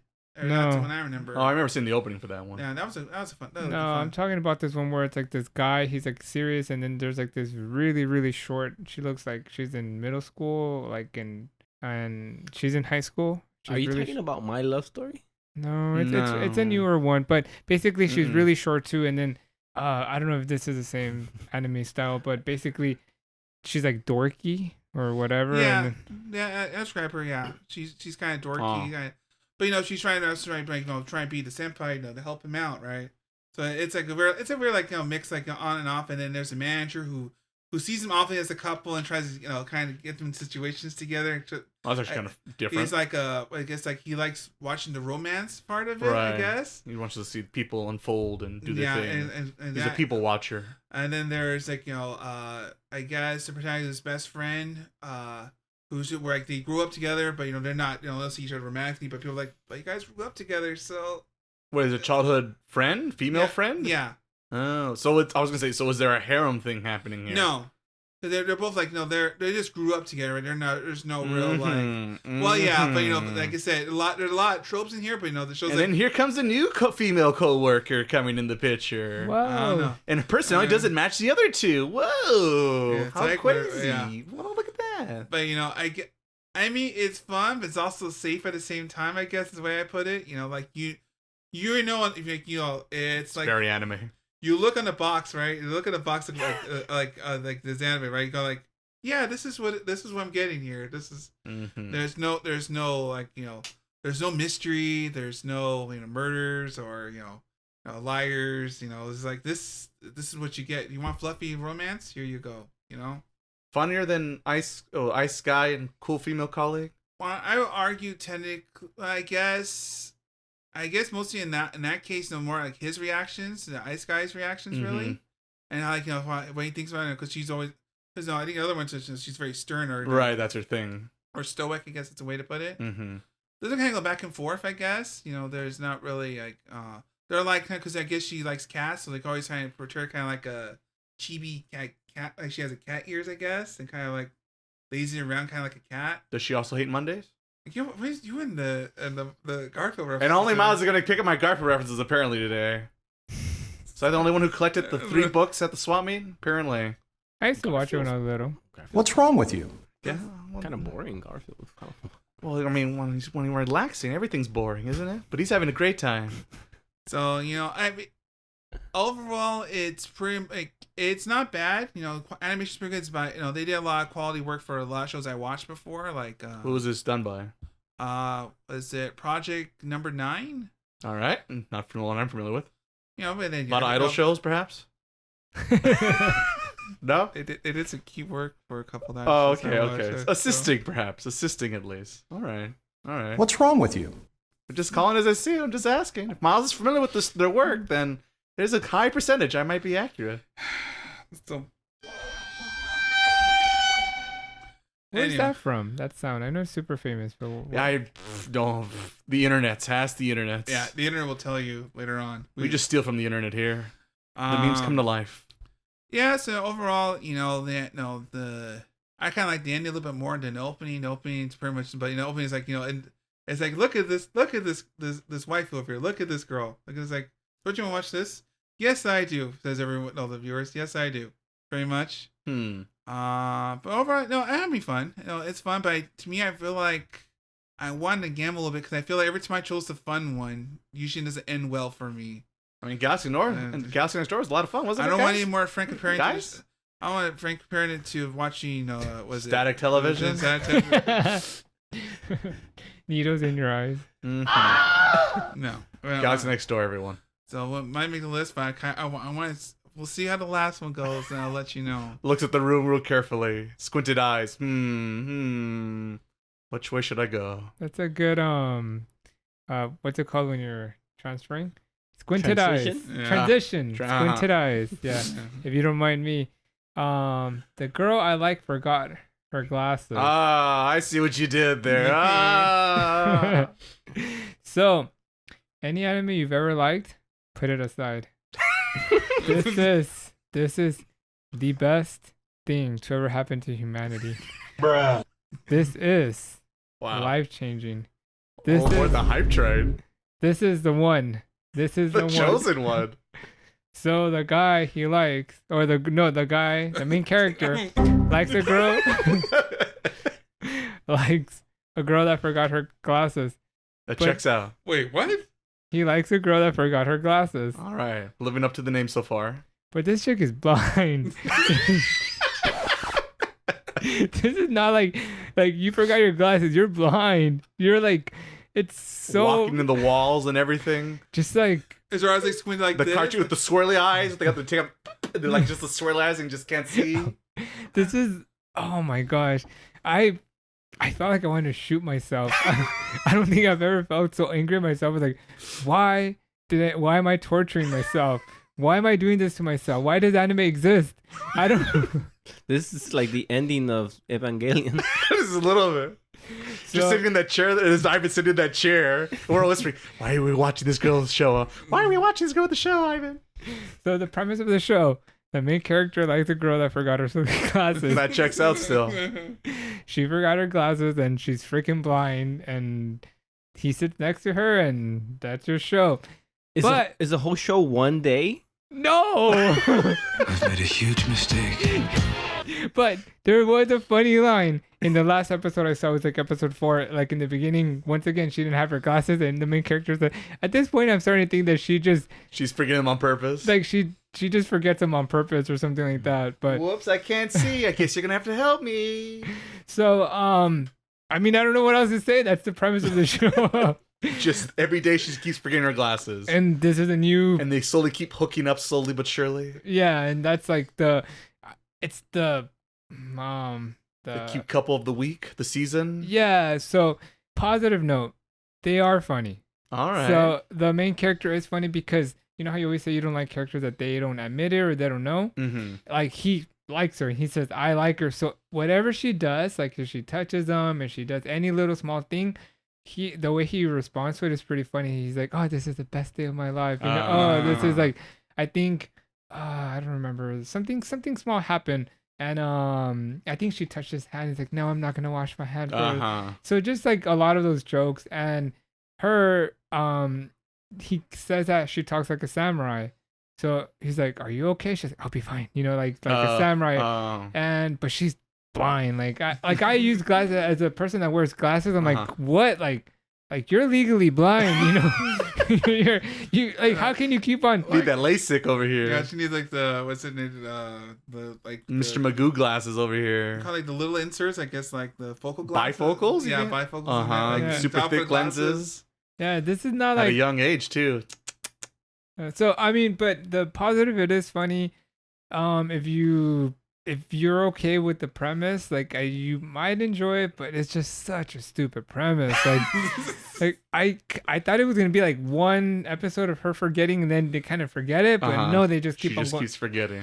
They just keep on going. But that's the whole She's point blind. of the show, She's right? clumsy. She's so cute. Adorable. Another waifu of the season fight over here. Yeah. The only thing I did like about it, I think it was episode 3. You know how they always show like the potential love rivals or whatever, and you always think that they're gonna do something that's gonna interfere, but he actually does the opposite. He does like the right thing, you know, and so it's one of those shows that almost everyone's like rooting for the main characters, and they're pushing them together, almost how you mentioned my Tiny Senpai. They're pushing them together, right?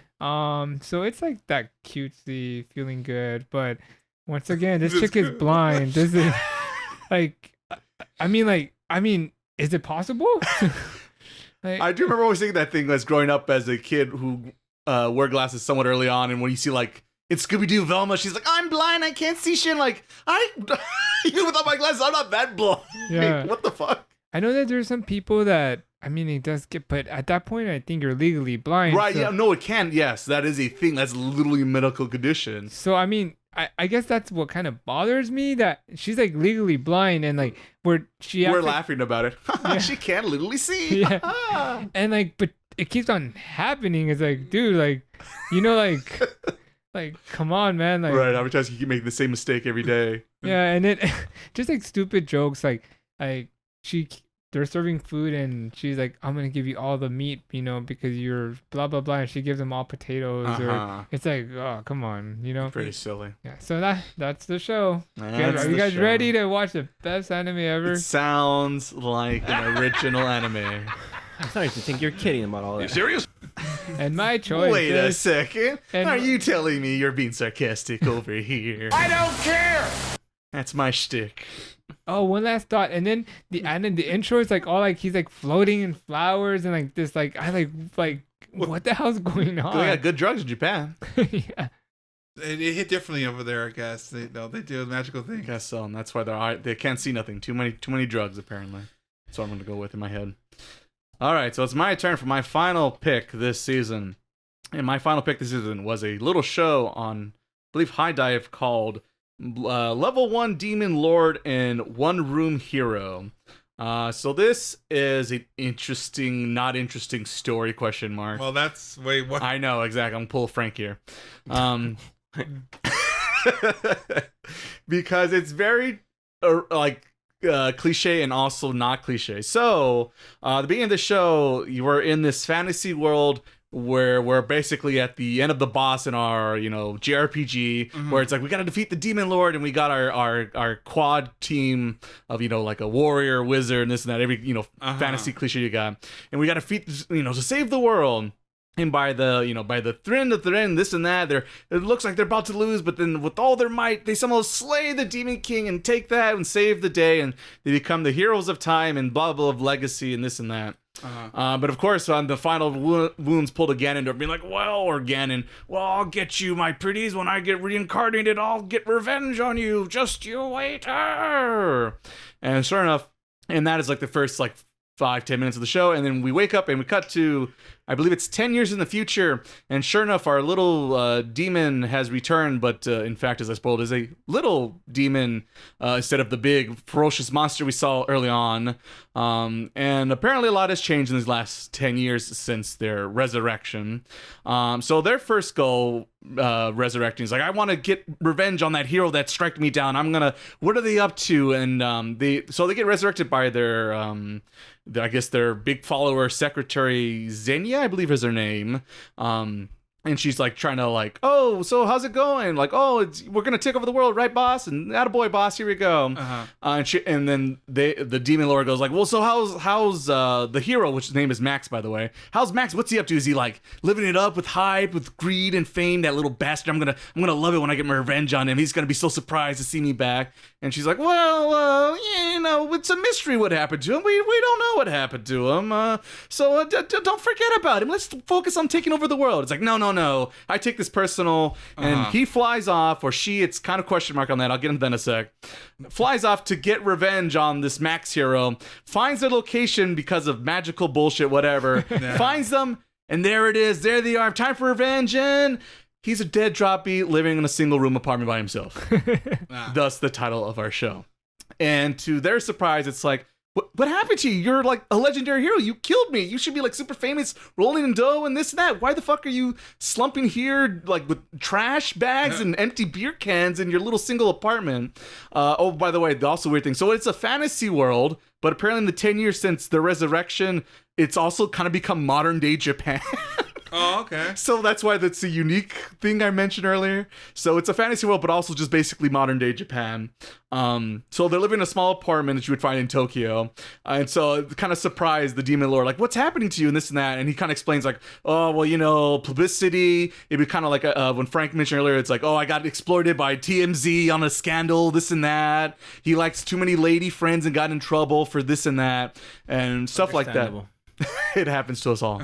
And so he's basically been a deadbeat for the last so many years, and no one remembers him, just kind of a loser, drinks all day, doesn't work, doesn't have a job.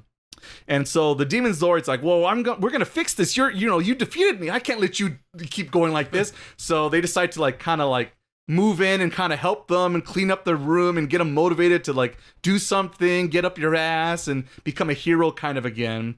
And that is basically the premise of the show.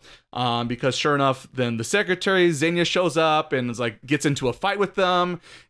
This is a very comedy focus and also kind of like more like crude humor, a lot of like dirty kind of humor, because it's implied early on like when the hero's like, oh, the demon lord left? Oh, cool. Now I could go back and enjoy myself perhaps by myself. And then, it's very heavily suggested what people are doing. And it's like, it's not... So it's like a lot like Western kind of like influence kind of? Like it's a very Adult Swim show, I guess, the way I would describe it. This thing is begging for a Western audience perhaps.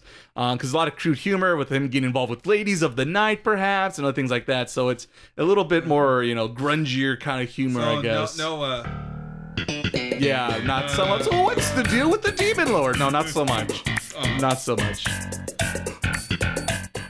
Fades out. Fade it again. Magic. So yeah, that is the premise of the demon lord's trying to fix this guy who's broken, who's lost his way. He's kind of having like a midlife crisis, you could argue, despite he's like only like maybe our age. Question, I'll let you.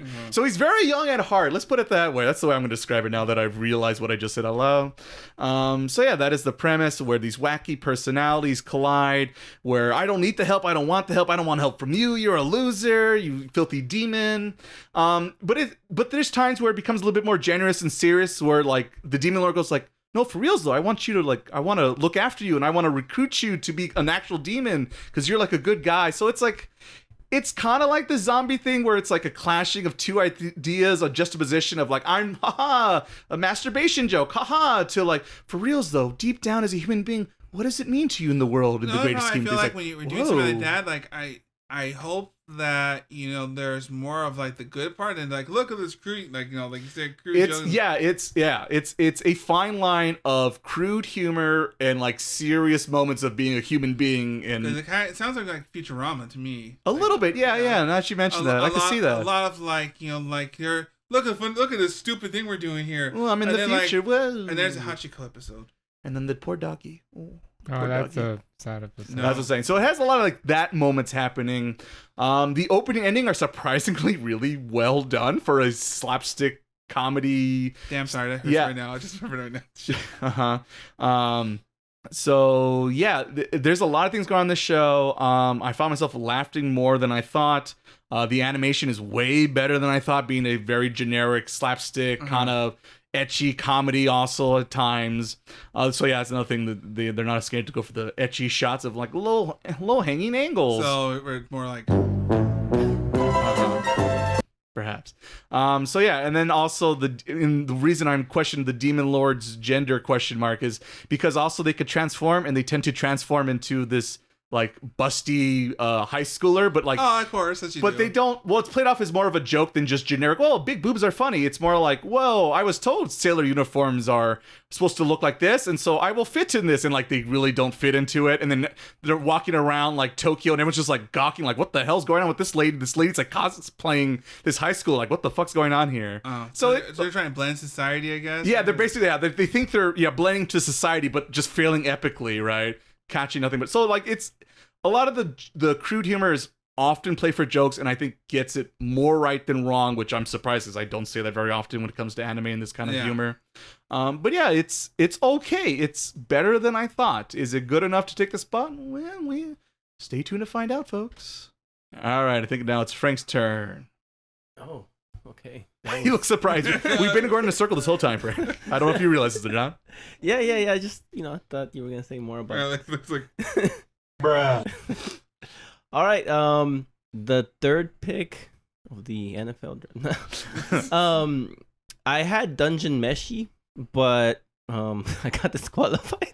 Wait, huh? What? I guess I couldn't pick it because it wasn't gonna start or finish when it was supposed to. One of those two things. So I had to ask for a new one, and the third one that I got was Dark Gathering. I don't know if anybody's heard of it. I had not, and then as soon as I saw it, I got very much Disgaea vibes. I don't know if anybody. Oh, because the main girl looks like a Disgaea character, especially her eyes. Okay, so I'll start off by saying what it's about. The main guy, he had this trauma as a child. As you do. Well, I say trauma, but he got kind of like invaded by spirits. Oh, okay. And so like he was kind of cursed along with his friend, and that kind of made him a shut-in. He didn't want to go out. He just wanted to stay in. And apparently every time you take a picture of him, you can see like like a figure or something, like a figure in photos, because there's always a spirit near him. Mm-hmm. And his hand is like cursed. He always keeps a glove over it, and then one episode when he takes it off, it looks super nasty. It looks like his skin is off, but it's really weird. Ooh. So basically he hates anything supernatural because of that. That makes sense. I mean, I don't think anything like that has to happen for you to not like supernatural things. Wow. but he really hates it. A strong dislike, you might say. Yeah. Mm-hmm. And apparently his friend got him out and to be more social. Mm-hmm. And she kind of convinces him to tutor, and he ends up tutoring the main girl. And apparently that girl is okay. Okay.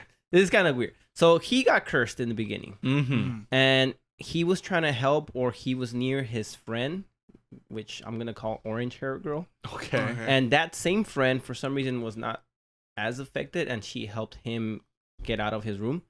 And that's the girl who convinced him to tutor. Okay.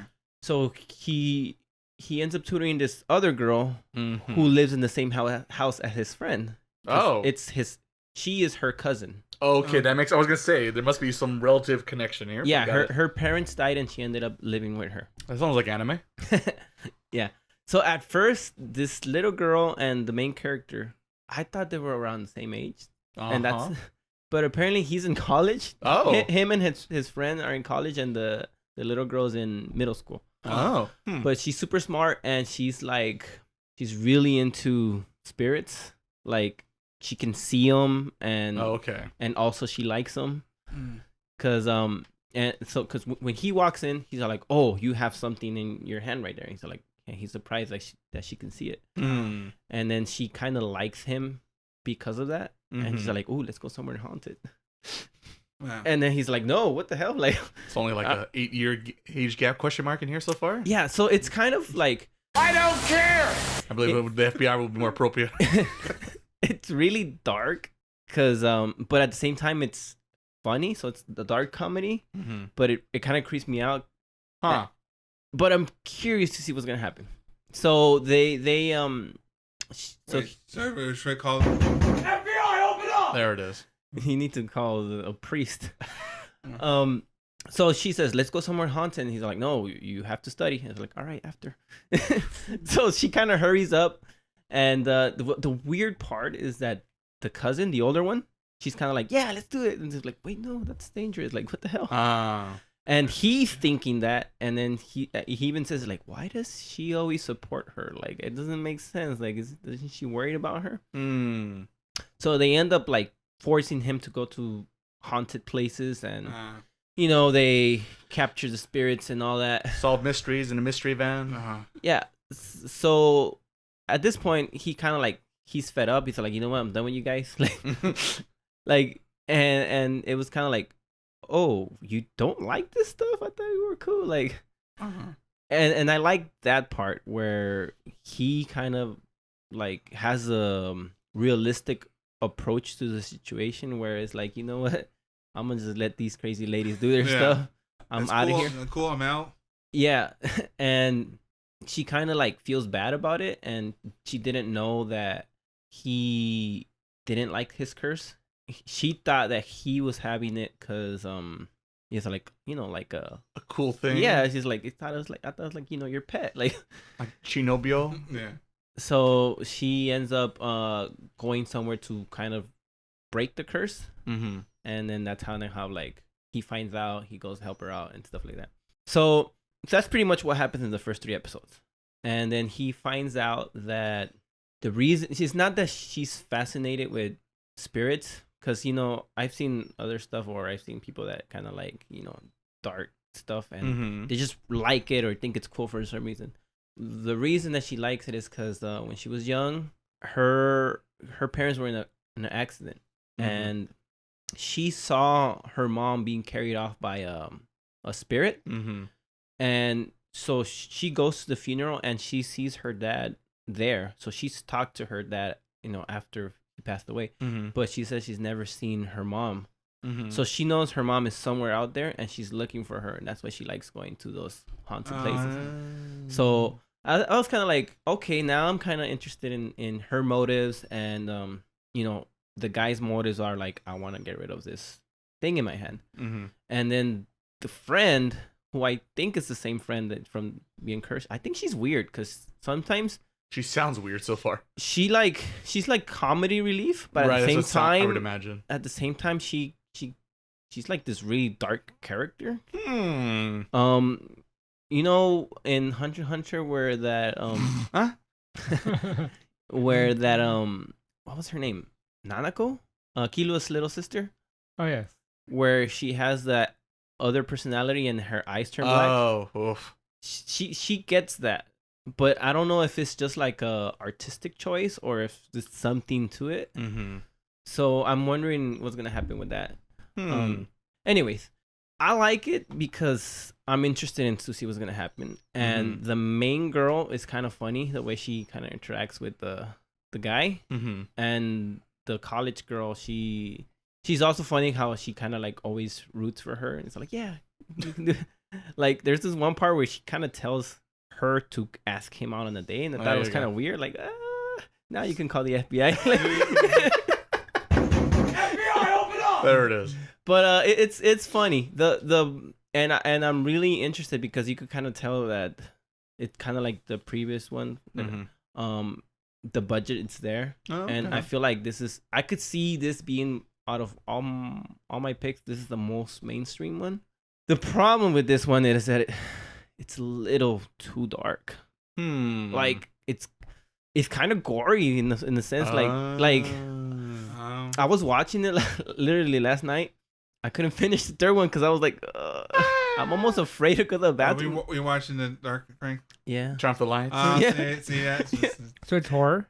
Yeah, it's like it's so weird because it's extreme horror, Mm-hmm. and then it goes like now it's comedy. It's like, Sounds like my anime. so I was kind of like freaked out, but at the same time, like the comedy helped me like Get through it a little bit. Yeah, because there's this one part where there's these dolls and they're so creepy. Oh god, creepy dolls. Yeah, and then like her Sorry, room, she has all these plushies and they're so. It really is RE7. Yeah, it's. I'm very interested in the story. I'm just not sure. You can watch the rest of it. I could or put you guys through that. It's one of those shows that like when you watch it, you're like, I don't know if I feel so good. Yeah, I was playing the game called Blasphemous. Oh, I've heard of it. It's kind of like a Castlevania type game. Right. And I just could not keep going because it was just hitting too close to home. Like, like all these religious stuff and then like kind of like devil lives in. So I was just like, oh yeah, I'm not into that kind of stuff. Yeah, so that's the part where it was like, it makes me pause. Like, should I keep watching? Am I going to be okay if I keep watching? But at the same time, I want to know if she finds her parents. Curiosity. The part that was kind of like, ew to me is that the monster that captured, or spirit that captured her mom, kind of looks like a testicle. I play Persona. Yeah, kind of like that. What was it? Episode 1, I think. But it is. Everyone, I was like, oh my god. But people like Persona fans going. And what else? Yeah, I don't know if it was scary or just like, ugh, like. Ooh. So I don't know.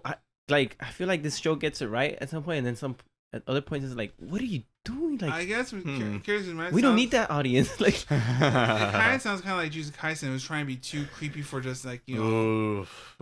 But I see. I can see what you mean, but it makes you go oof. But like, we're like, look how creepy this is. It sure is weird, ain't it, guys? I don't know, and like, because Yikes. I know I watched the show a long time ago, like Otaku something, which deals like more, like body transformations, things a lot I wasn't ready for. A lot of people changed it to bugs or something like that. I was not ready for Elfin Light either. And so I was like, Oh yeah,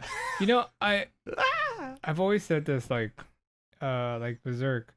I've always felt that show like it's technically considered a horror, right? A dark. Yeah, I think so. Which one? Berserk. Oh, It's definitely a dark fantasy for sure. Yeah, dark fantasy. Yeah, but it never feels like because I think Gantz. Remember Gantz? Oh, Gantz. Gantz was definitely. It's how much blood can we put on the screen? Yeah, and I've never been a fan of that. Like, I like feeling. Oh my God, Gantz. or like Nano Breaker. Exactly. That's what it's like. How much blood can we put on the screen? More blood. Yeah, I like the feeling where you get. With it. Sorry. A little bit. Yeah, I like when you feel scared because of like the ideas, but when for example, there's this. Do you remember the scene in Berserk when apostles come out and then they just kind of show the body and then they're kind of taking it away and like it's like visually is scary, but it's not trying to sell the right like oh look more blood or look more guts and and Gantz. That was all Gantz's stick. How much things can we blood and guts can we explode today? Yeah, so those shows Gears of War is another one. A little bit, yeah. It's like the chainsaw. It's like they show like the angles and let's make sure Slice you get that guy in half.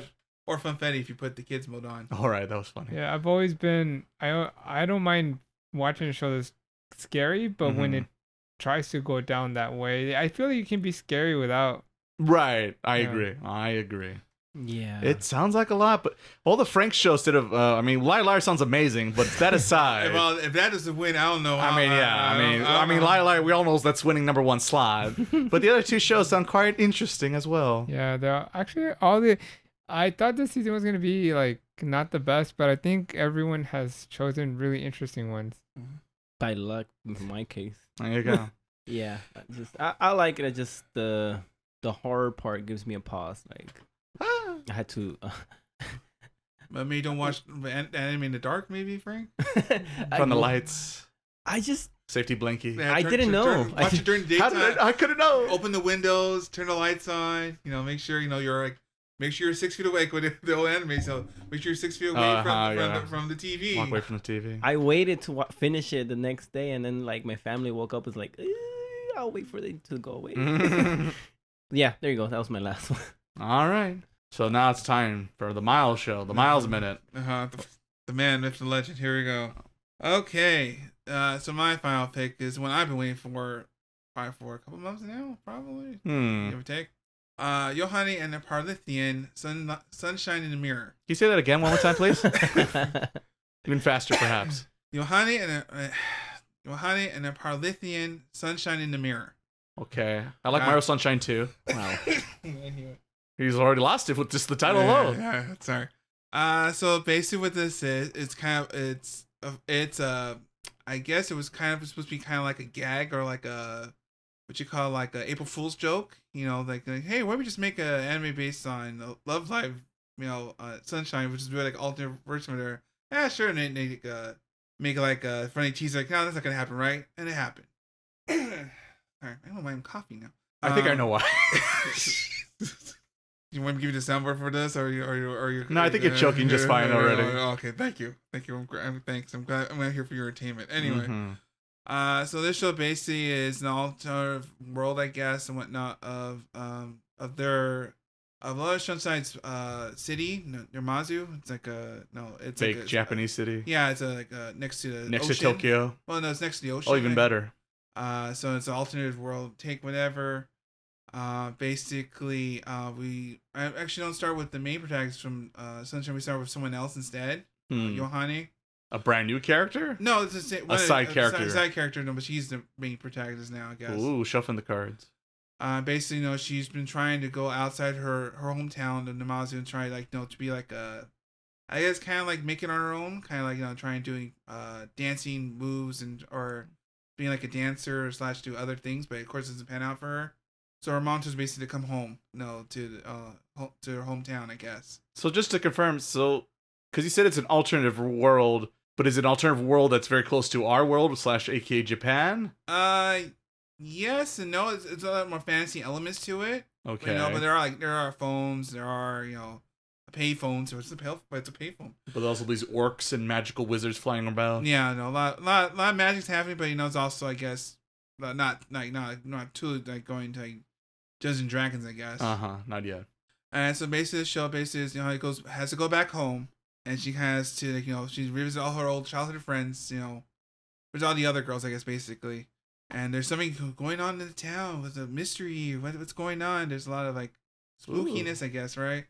I love when they cry. And basically she has an ability, I guess, she like unlocks people's like abilities, I guess. She gets like a magic staff. So she like a big green guy sitting in a chair? Unlocks ball people's potential. Anyone get the reference I'm going for? Dragon Ball. Hey, that's why you're on the podcast, Ivan. I understood that reference. Thank you. So overall, we like each episode is more kind of like trying to like I guess enjoy being her time at home now, since Mom said pretty much I'm not giving you money until you stay at home. Basically. Because she wants to go out and like make it out big in the world, but but no, she did all the work and nothing to pay for it, and Mom keeps paying her to go out, I guess, for her living expenses, I guess. So basically, she has to go back home, I guess, and just live out that home. Okay, so she's giving up the idle dream. Yeah. In this alternative world where she's still chasing the same dream. Yes, but the failure version that also has dragons. Well, I can't make sure phrase it. It's not really like it's like the same, like the characters are the same, things like that, right? But it's all a fantasy setting, There's not really much singing, I guess, or idol shenanigans going on here.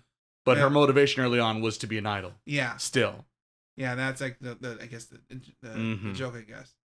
It's more, I guess, more like a mystery, more like action, I guess, going on, because a lot of, like there's something going on in town, like a lot of they're like harmony animals, I guess, and things like that. So she has to find her harmony animals. No, harming. Oh, I thought it was like, this is like a joke. Like, oh, she used to be an idol. Now there's harmony animals on the loose, and she has to sing. Like I said, there's a lot of strange things happening in town. But the real town folk, they don't want to know about on the surface, So they're coming down from the mountains. So next to Raccoon City. So I guess it's up to her and finding her friends and gain trying to figure out what's going on to make us save the town ?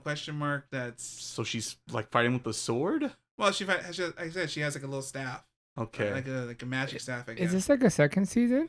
No, this is like a. It sounds like a third season. No. This is like its own thing. I guess It's its own spin-off. Yeah, it's a spin-off of an idol show, but it's a fantasy take with idol characters. So there is some reference. There's reference. Yeah, there are a lot of things. If you know certain how characters are and things like that, that's how they are. How they are in this show, it doesn't surprise you. I guess, man, it's a way to put it. So, as someone that has never watched the other show, Sure, you haven't, Ivan. It took him a second. So, does it feel approachable? Yeah, I mean, it's not like it's not spooky. It's not like it's there's no blood and guts. No, it's none of that. But I think overall, it's hype because it's by Sunrise. So is there Gundams? No, there's no Gundam. Oh. Well, there's a Gundam suit, I guess. That's kind of, but there's a lot of Gundam. I guess call them Gundam moments. Yeah, like look at this Gundam moment here. Because Interesting. I'm waking me up a little bit over here. The open is a banger. Is there a Gundam in that one? No, but it fits the vibe, I guess. But that's just me talking, I guess. So singing and dancing. Yeah, but I guess while slashing or magical staffs. I said it's not more like character interaction, more like figure out what's going on, how Yohane is trying to fit herself in her hometown, I guess, because it's Harry Potter with idols. Sort of. I mean, I try my best not to watch too much of it because if I watch it now, I'm gonna watch it later on. No, I think like this has of all the shows I've seen, this is I guess I watched. This one has the most production value, I guess, because it's Sunrise. Like I said, overall, like as far as pretty good, and I guess you could watch. You don't really have to watch the others, I guess, or no really aid the idol shows. I guess. Trying to trick us to get into idol shows. I sure like fantasy. What's this? Is an idol show? Whoa. The one of us. One of us. The trapdoor. It's like I said, overall, like regard it being a spin-off of an idol show, I think it did pretty well. They're making a game of it later. It's coming out later on this year. The synergy by Intel Crates. People make like the Mega Man ZX or the more popular one, the Gunvolt. More popular? I hope not. Well, I mean, like, I hope not. More because I know there's a lot of. It's more modern. The newer ones, yes. And it actually look like a decent game, at least to me. So I'm waiting for that game to come out down the year. And where can I get the premium box? As they call it in Japan. All in here. No, I'm not. Shocker! What? Miles into an idol show, kind of. What? What? We mean I didn't circle this like moment right in the calendar, like in the start of the year. No, definitely not. No, that's not me at all. No, no, I'm not. Obviously, it's not gonna be number one at all. No, this is no. That's not gonna pass it, right? This is not gonna. Playing the gacha games, the waifu. Yeah, so I think overall, I think it's a good premise, and we'll see if it might make it to the top. Take it to the top. To the top. All right. I think it's now, gentlemen. I think we'll just go and we'll say our deads. We'll go for the dead one, and then we'll pick our chosen one, in which default then the last choice would basically be ours. A listener's choice. So we start off with the dead one? The dead one. So Miles. Ivan, we'll ask you first. What's not making the cut this season? The Masterful Cat is depressed again. I'm depressed now. I wonder why. I'm joking. Okay, thank God. No, I was gonna say. Berserk there. The winner of my choice is definitely the girl I like. Forgot her glasses. Thank you very much. Good night. See you. See you next podcast. What? No, yeah, I think the dead one is the girl I like. Forgot her glasses. Okay. The reasons are pretty self-explanatory. I still might end up watching it because I. Wait, hold it. This show is terrible. Don't watch it. Meanwhile, I'm gonna go back home and look for the next episode. Okay, cool. Makes sense. No questions here. That was good. I guess ultimately, like, I'm one of those that once you start something, can't put it down. It's like after one chip. I'm in too deep. 3 episodes. Barely. I'm in too deep. The current took it away. Can't put Ivan in front of a slot machine because he puts in a coin. Oh, I'm all in now, baby, and I gotta keep going till I win. No. If I get one more card though, One more card. It's gonna happen. It's gonna pay me back any minute now. Like the girl who forgot her glasses. Wait, I was gonna go all into the Texas Hold'em tournament. It's like, yeah, one more card. Just the river card's gonna coming. One more. Coming. I can feel it. I'm in too deep now. But yeah, it's I don't know. It's it kind of reminds me of last season. The Dangers in My Heart. Oh, it's like one of those where like it might have one of those moments. A twist. Not or she won't forget her glasses. A moment that makes you change your opinion, I guess. Yeah. But the premise is still freaking dumb, so nothing is gonna change that. But it's one of those like because I usually watch things like weekly, and so it doesn't really affect my schedule in any way. I got 20 minutes. Another episode. Second place, and I think we'll save that. I think we're gonna go in a round real quick. Oh, okay. So for me, my Dead on Arrival didn't make the cut. Actually, a little surprising for my picks. Anyone want to guess out of curiosity? Okay, let's see. I don't think it's a zombie one. This is the last one you mentioned. Oh, I bet you probably the zombie one. Is it the zombie one? The one that's dead? Yeah. Zombie. What do you say, Frank? You said What was the last one you mentioned? The last one I mentioned was the demon. Yeah, that one. You're all wrong. The one that's not making it at all is the gene of AI. Oh, yeah. Terrible expedition. Terrible. Okay, the other thing I forgot to mention. So in this world, real quick, so there's humans, there's humanoids, but also there are robots who look like humans and do everything that humans do, but they're also robots. But not humanoids, but robots. Yeah, and that's when I said, fuck this show, I'm out. This is stupid now. Oh, yeah, I forgot you had that one, too. Yeah, there was that. See, there's a... So, yeah, Gene and I did not make it the cut, so adios. On to you, Frank. Yeah, Liar didn't make it. What? Nani? What? How could... What? Have you seen Jim Carrey's performance in Liar? Moving on. Not much. Let's not waste breath on this. Another blue screen. I am very curious on Miles' choices. I am this. Sorry. Everyone's like waiting for me now. Stare. Remember, we're trying to pick JoJo. We are trying to pick the best show. Remember? You actually want to win the draft, Miles. You want to win the draft. Oh, I think I'll win this time. Oh. All right. He's all in. Because I did before and it didn't work, so the opposite must be true. The opposite's got to be true. That's how that works. And I guess from the show, I'm dropping would be Sweet Reincarnation. So I do. Wasn't it sweet enough for you? I would like to read the light novel, but the animation is not good enough to Team Ivan over here. I don't know. I don't like this, but I'm gonna keep going a little bit. Yeah. No, see, it's fine. See, it's a different medium. See, it's okay. It's different. I'm not the one saying like I'm going to drop the show. The lies I'm we tell watch ourselves. this later on. I'm not watching Liar. And I'm definitely not watching any more AI. So me, the second one. So it'd be, I guess, our chosen one. I guess we're gonna do, right? Oh, okay. No, okay, that's true. So the winner. Our winner. You're. Drum roll. I am choosing the Masterful Cat. That's like the terrible timing. Sorry, we ran out of drums. My bad. We ran out of drums. Terrible timing. Yeah, I'm choosing the Masterful Cat as Depressed again today. Oh wow. I'm okay. Yeah. So am I. I am choosing it because it's not 2 seasons.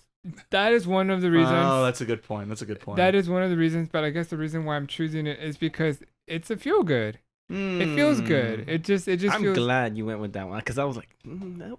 I want to see what this cat looks like.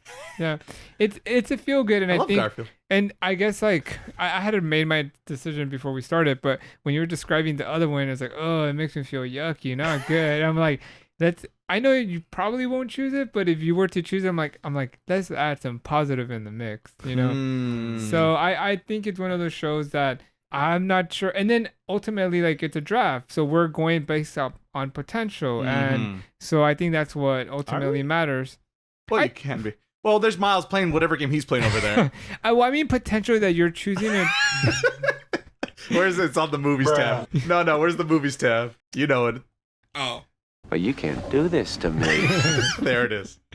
Yeah, it's just one of those shows that it's just positive. So I feel it's kind of hard to hate, but everyone has a different opinion. So, but I don't think you'll watch it and be like, I loathe this. At least I don't. Oh yeah. But I don't know if it's gonna be the number one choice. I think that depending what Ray thinks, but I think Ray might have the number one choice. But I don't know. We'll see. Oh, yeah. Some men just want to watch the world burn. That's me. All right. So for my chosen one, so that means Ivan, your second choice would be for the listener choice. Revenge. The Revenge. Masamune-kun's Revenge. And that's if listeners out there choose it. You won last time. You won last time. What is this like? I'm not trying to put the ballot here, but vote for me, and we'll see what we can do for you down the road, perhaps. I think it's a good second option. All right, good second option. Yeah. All right, so I had to choose between my Demon Lord and one roommate hero and the Zom 100. And I'll admit, it was a little tougher of a battle because I expected nothing from the Demon Lord one, but I enjoyed it enough.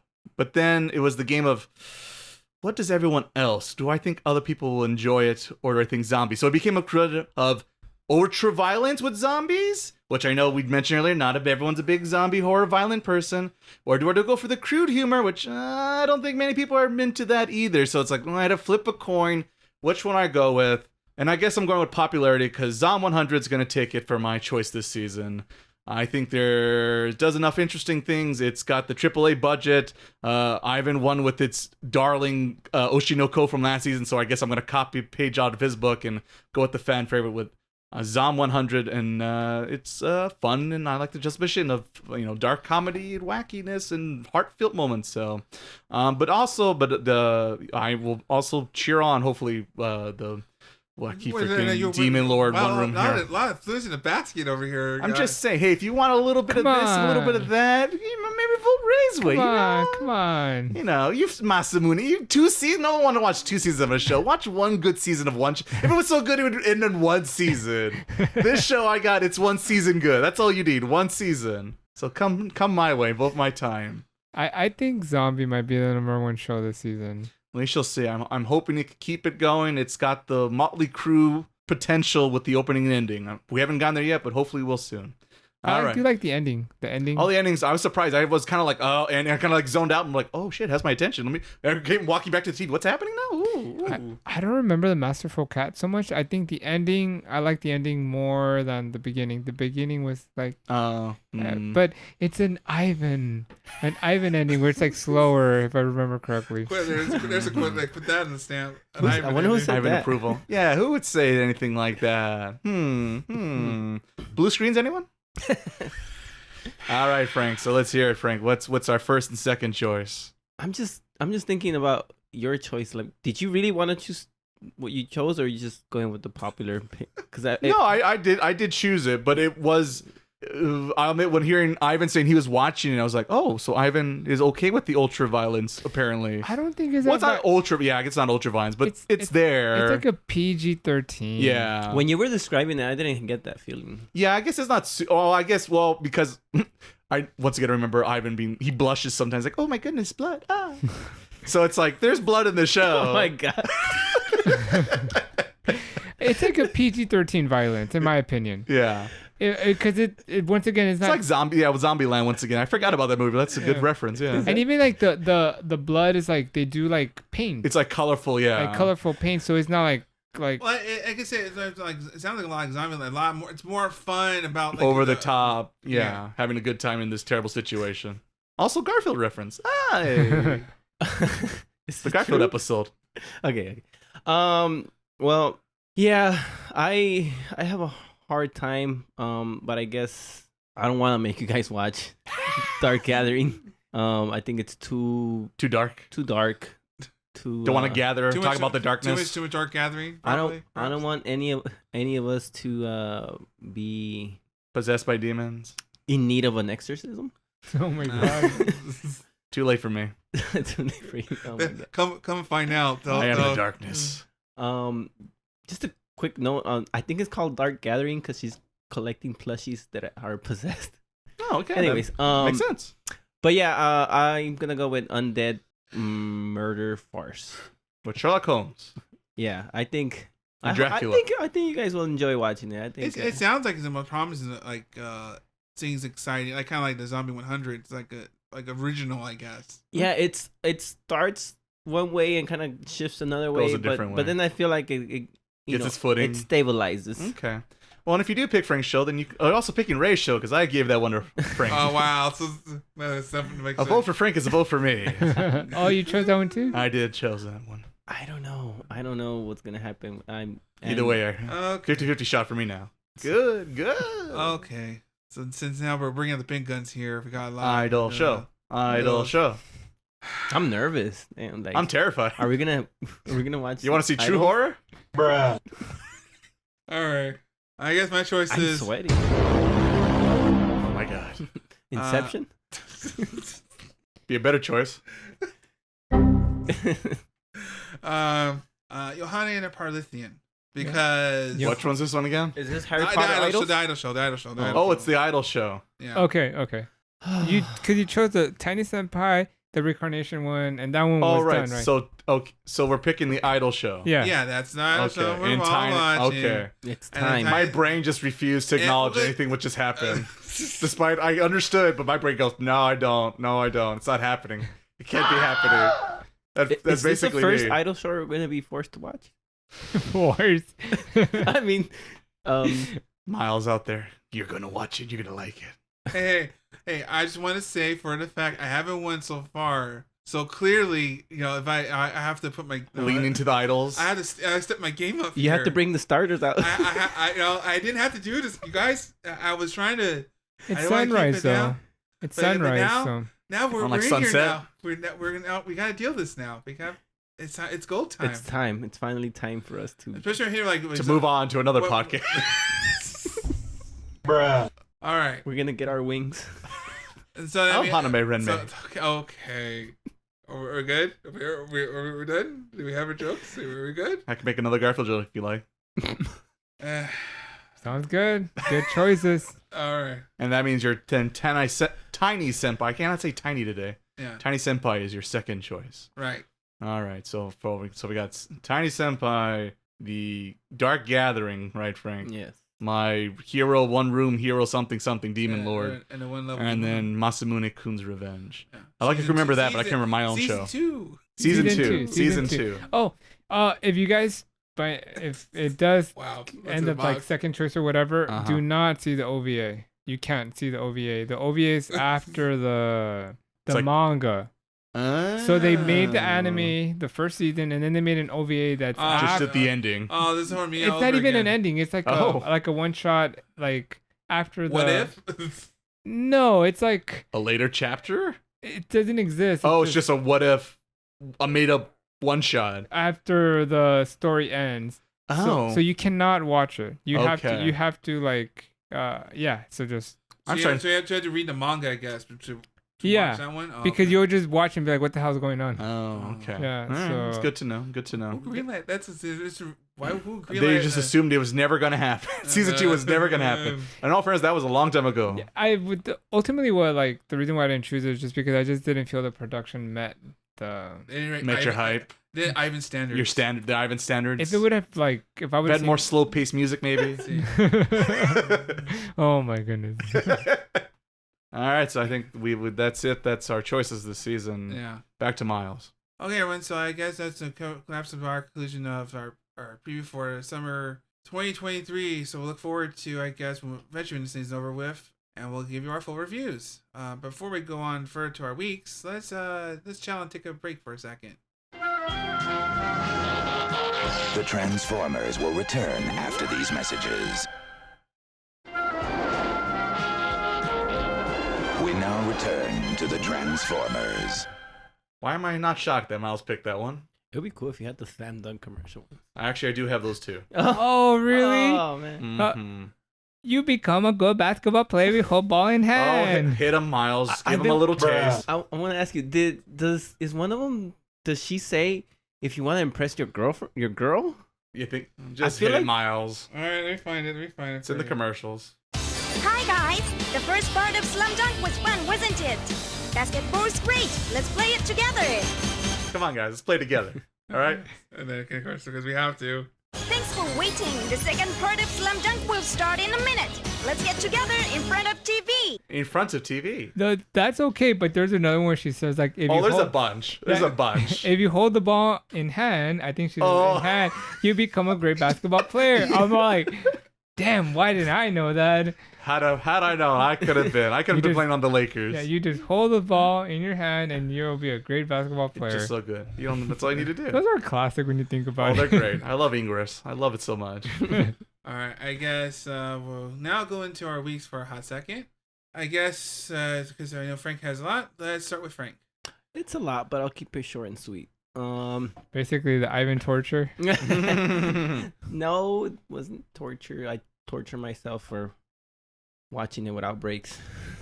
The Slam Dunk is a longer. It's a lot of anime. Not that it was bad. It was just like not healthy to do that. Also true. So I've been playing Final Fantasy 16, but I'll keep my comments to that until I finish it. Mm-hmm. I went back and finished My Home Hero because I said I would, so now I did it. Man of your word. It was not bad. I should have made it my pick because it was more consistent as to like as far as interest. It didn't have ups and downs. Mm-hmm. Like it didn't have a filler saga. Other than that, yeah, I enjoyed it. I kind of wish you guys had watched that. The only question... That's your fault, Frank. It's your fault. We could have, but someone want to pick Rihanna. Yeah, she had red hair. Your weakness. Your water kryptonite. No, that's who they're in. I'm curious if they're gonna make another season. I feel like they're not because I feel like it was based on a book. I think. Mm-hmm. But it ended weird. Huh. And spoiler, if anybody was gonna watch it, but not so much, because basically he hides a body somewhere, and then there's a storm, and then he kind of goes like a strong storm, and they might reveal the body, and then he's like, it'll probably be fine, and it just ends. It's like, wait, what? Is he gonna get caught? Is fine. Is there gonna be a season 2, or is this just a joke? Like, I don't get it. That's funny though. That is pretty cliffhanger. Funny. So yeah, I enjoy watching that. Other than that, I watched Berserk, and that was really good. Okay. Whoa. It was really good. Yeah. I was like, really? It was, for a second, it was pretty creepy. And it almost gave me like a seizure because there's this one part where it keeps flashing in the beginning. The Pokemons. Which one? Like the very first episode when he's like hallucinating and he's looking at. Oh, yeah. And it just like keeps flashing. I'm like, what's going on? Like 90s anime. Gotta catch them all. It was just, I feel like it was so well done.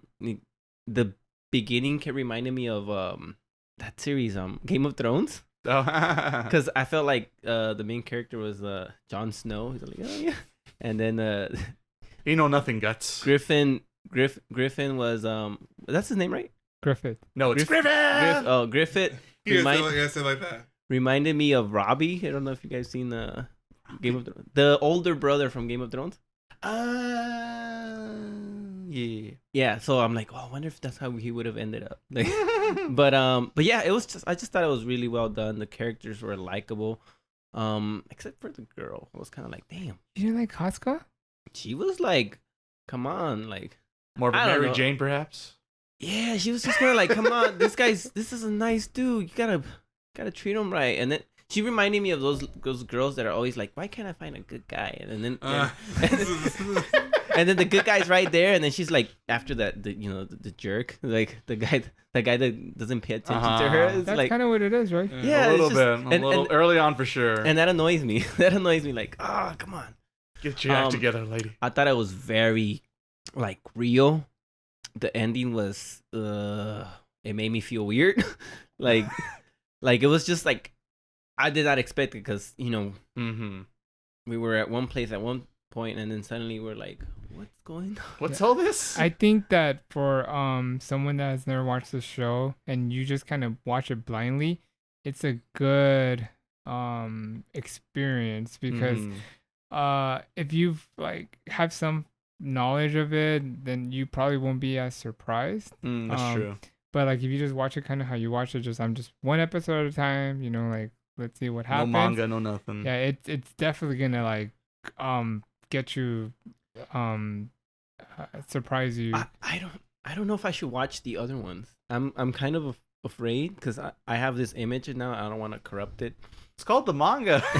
Let me suggest the manga to you, Frank. No, I'm even afraid to read that because I heard that the guy passed away sadly. You got a long way to go. That to get bugs there. me. That bugs me. Like it's just like but you never know. And you still like Hunter, right? I mean, yeah. I mean, I have no problem with Hunter x Hunter. Like so.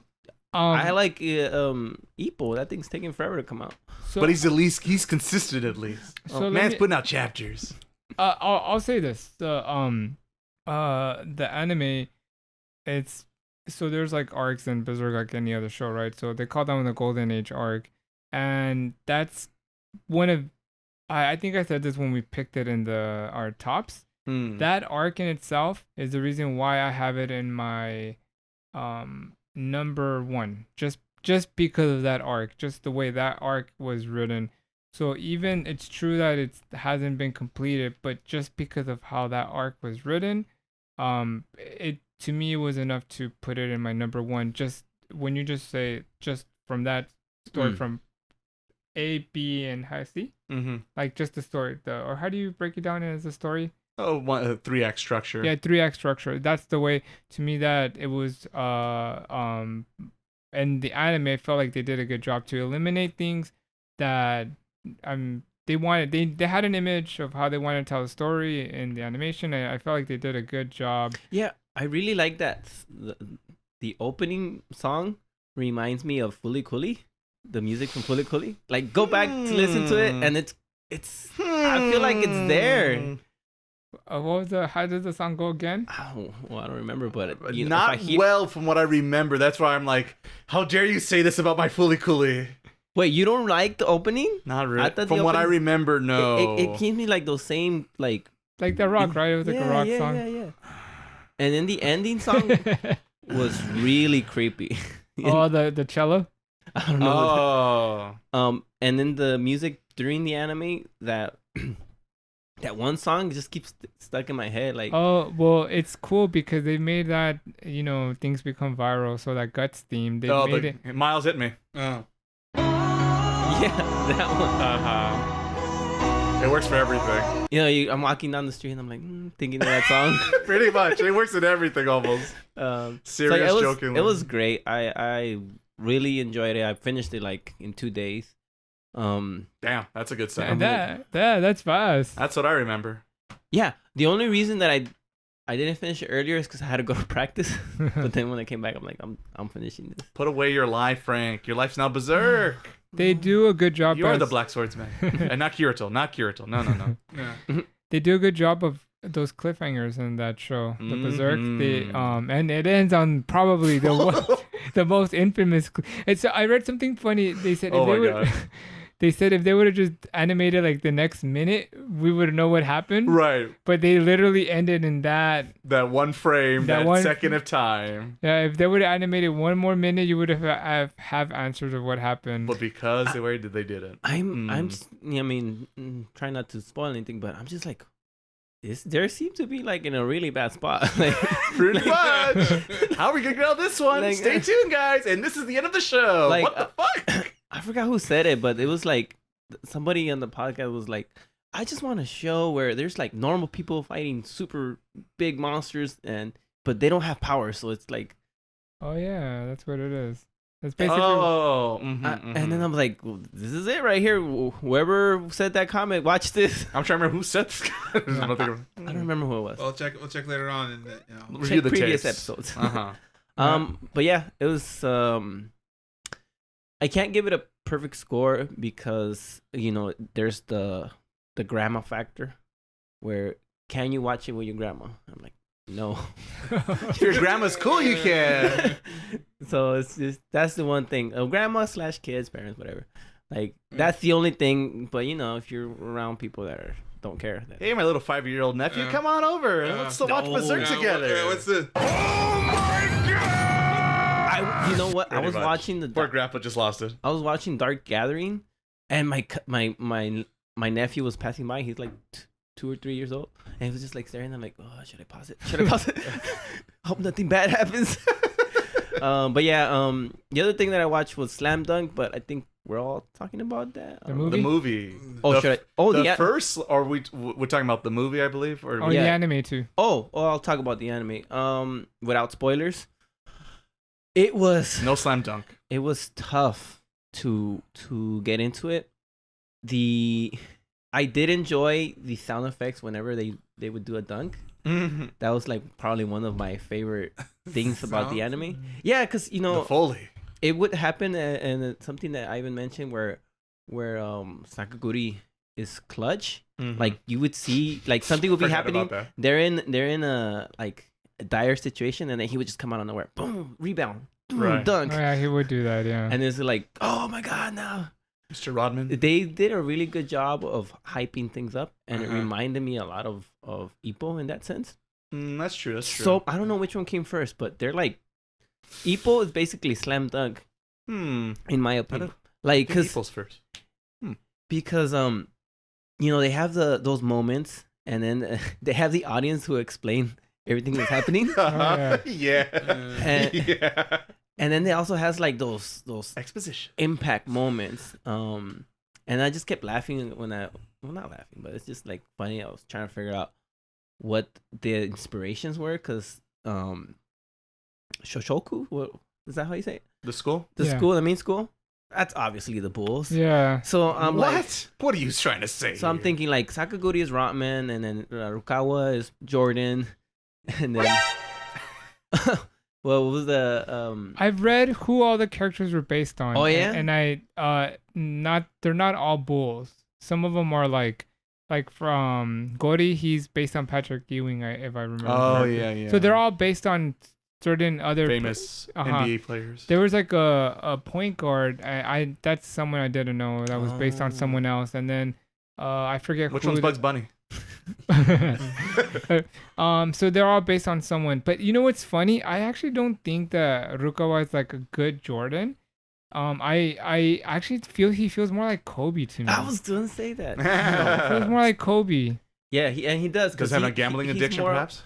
No, yeah. Well, if he had a gambling addiction, he would beat Jordan. That's the joke. He has a Oh, I heard you wrong. Did I say the opposite? I forget. Either way, he's gonna have an affair. All right. I like how we were all in at this point. Okay. I love you, MJ. I love you. It doesn't happen. Just kidding. Yeah. And Let's then take it all like, back. The Shoya are the Celtics, and then Keion are the Lakers. Mm-hmm, yeah. And I wouldn't know who the Shannon is anymore. A white team. I think they were like basically like they're made up. They're a holy team. Yeah. But yeah, it ends in a weird spot. Like, we made the tournament. All right, no more anime. Yeah. This is like what? So look, I'm gonna give you a little bit of information. Basically, they didn't like his ending, or they didn't like how he was wrapping it up, and he said, "No, F you guys. This is my story, and this is what I'm sticking to my story." And you know how I've mentioned this, how an ending can make or break a story, right? Mm-hmm. To me, the Slam Dunk ending is one of my favorite. And so the writer, he said, no, F you guys, because they wanted to go down a different path. So I was really curious after we watched the movie what you thought the story was about, because the way I view the story, it's been foreshadowed a lot throughout the show, but it gets told at the very end what the true story is about. So that's why the anime ended. Because I'm like an idiot. I never pay attention to those kind of things. I'm like, you know what? I'm gonna just watch, enjoy it. Yeah. I'm not trying to guess what's gonna happen. So he does do a lot of setups. Like throughout the show, he's been doing a lot of setups, and I'm bad at hints. So there was a. Okay, sorry. So basically, like, but see, once again, I don't want to spoil, like, cause you would have don't spoil it. Yeah, there was a. They're all dead. Kind of going off topic a little bit, but there was this in high school. There was this girl who would play with my head. Like keep going during class because I had like a story you can't tell your grandma either, right? No, you can. It's just, okay. It's not. This is the cool grandma who watches Berserk. No. It's nothing like nothing graphic. Okay. I had a bracelet, and then she would just play with it during class, and I thought it was normal. So what they called it back in the day, bracelet? Bruh. And then this is how bad I am at getting hints. Like I didn't know until like after she liked you. Like what the hell? Yeah.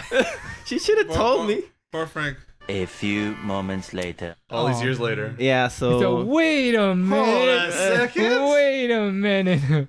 No, but I understand what you're saying, and there was a comment I just wanted to say that because I was also watching with Frank, but I'm not gonna just criticize Slam Dunk. I'm just gonna criticize the animes of the time, Dragon Ball Z, Slam Dunk, even One Piece. The pacing it's rough. I think it's What's wrong rough. with you? In One Piece? No, come on. Yeah, and so I really love the show and the animation too. Like I'm not gonna put it down, but I do think it's a little bit hard to watch. It's hard to go back. I kind of had like a little argument with Ivan, where after I finished it, he was like, "Oh yeah, the anime is like, eh," and like you picked it. It's in your top 3. How could you make me watch 100 episodes of something that's not even your favorite? It's all right. And then he was like, "Oh, it's because the manga." I'm like, no. We were supposed to pick anime favorites, not the manga favorites. Like, so we kind of had like a little like wrong episode.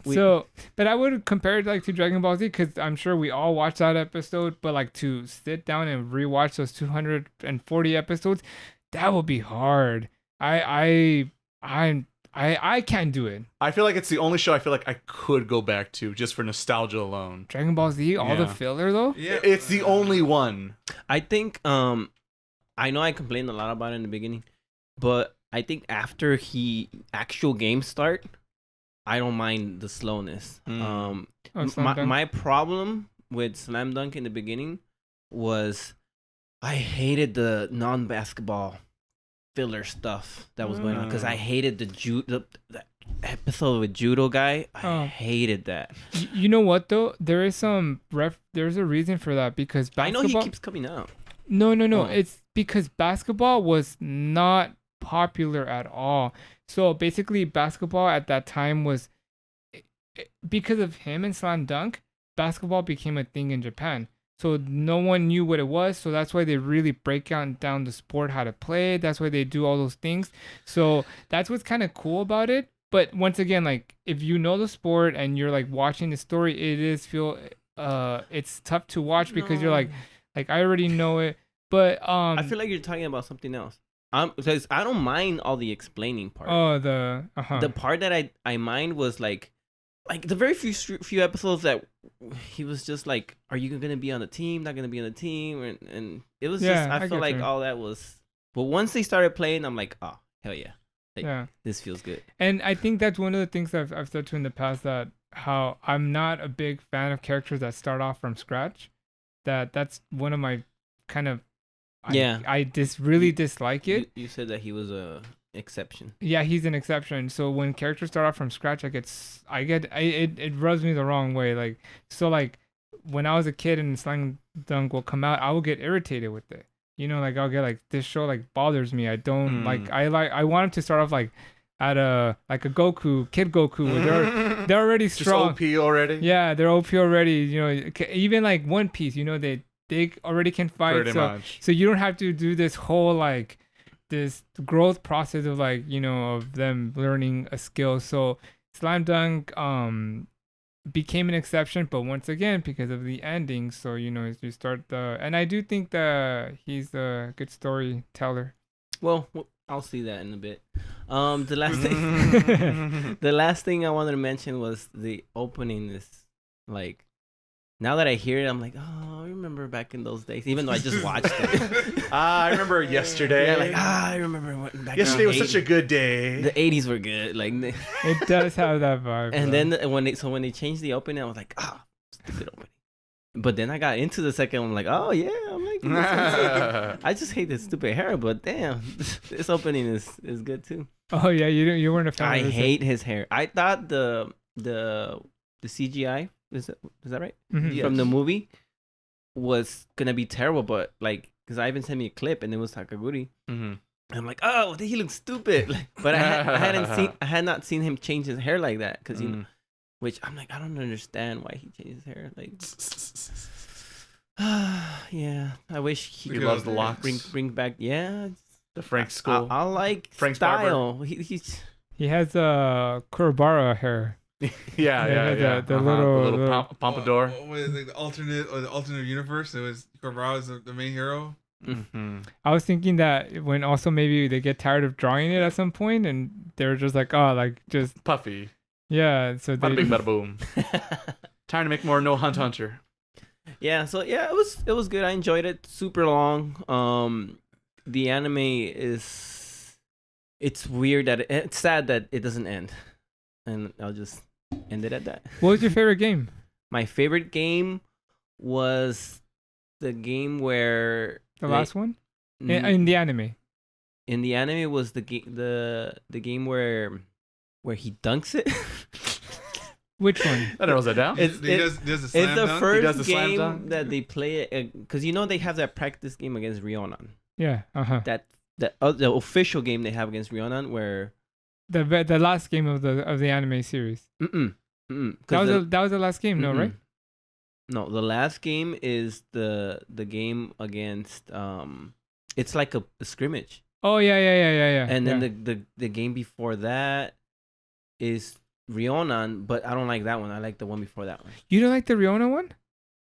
What do they play? No. I like this. It's really hard because I like the scrimmage one, but no. I like the game against the Lakers against against Kanan. That was a good game. Magic showed up. I was like, whoa. Yeah, but I did like the game where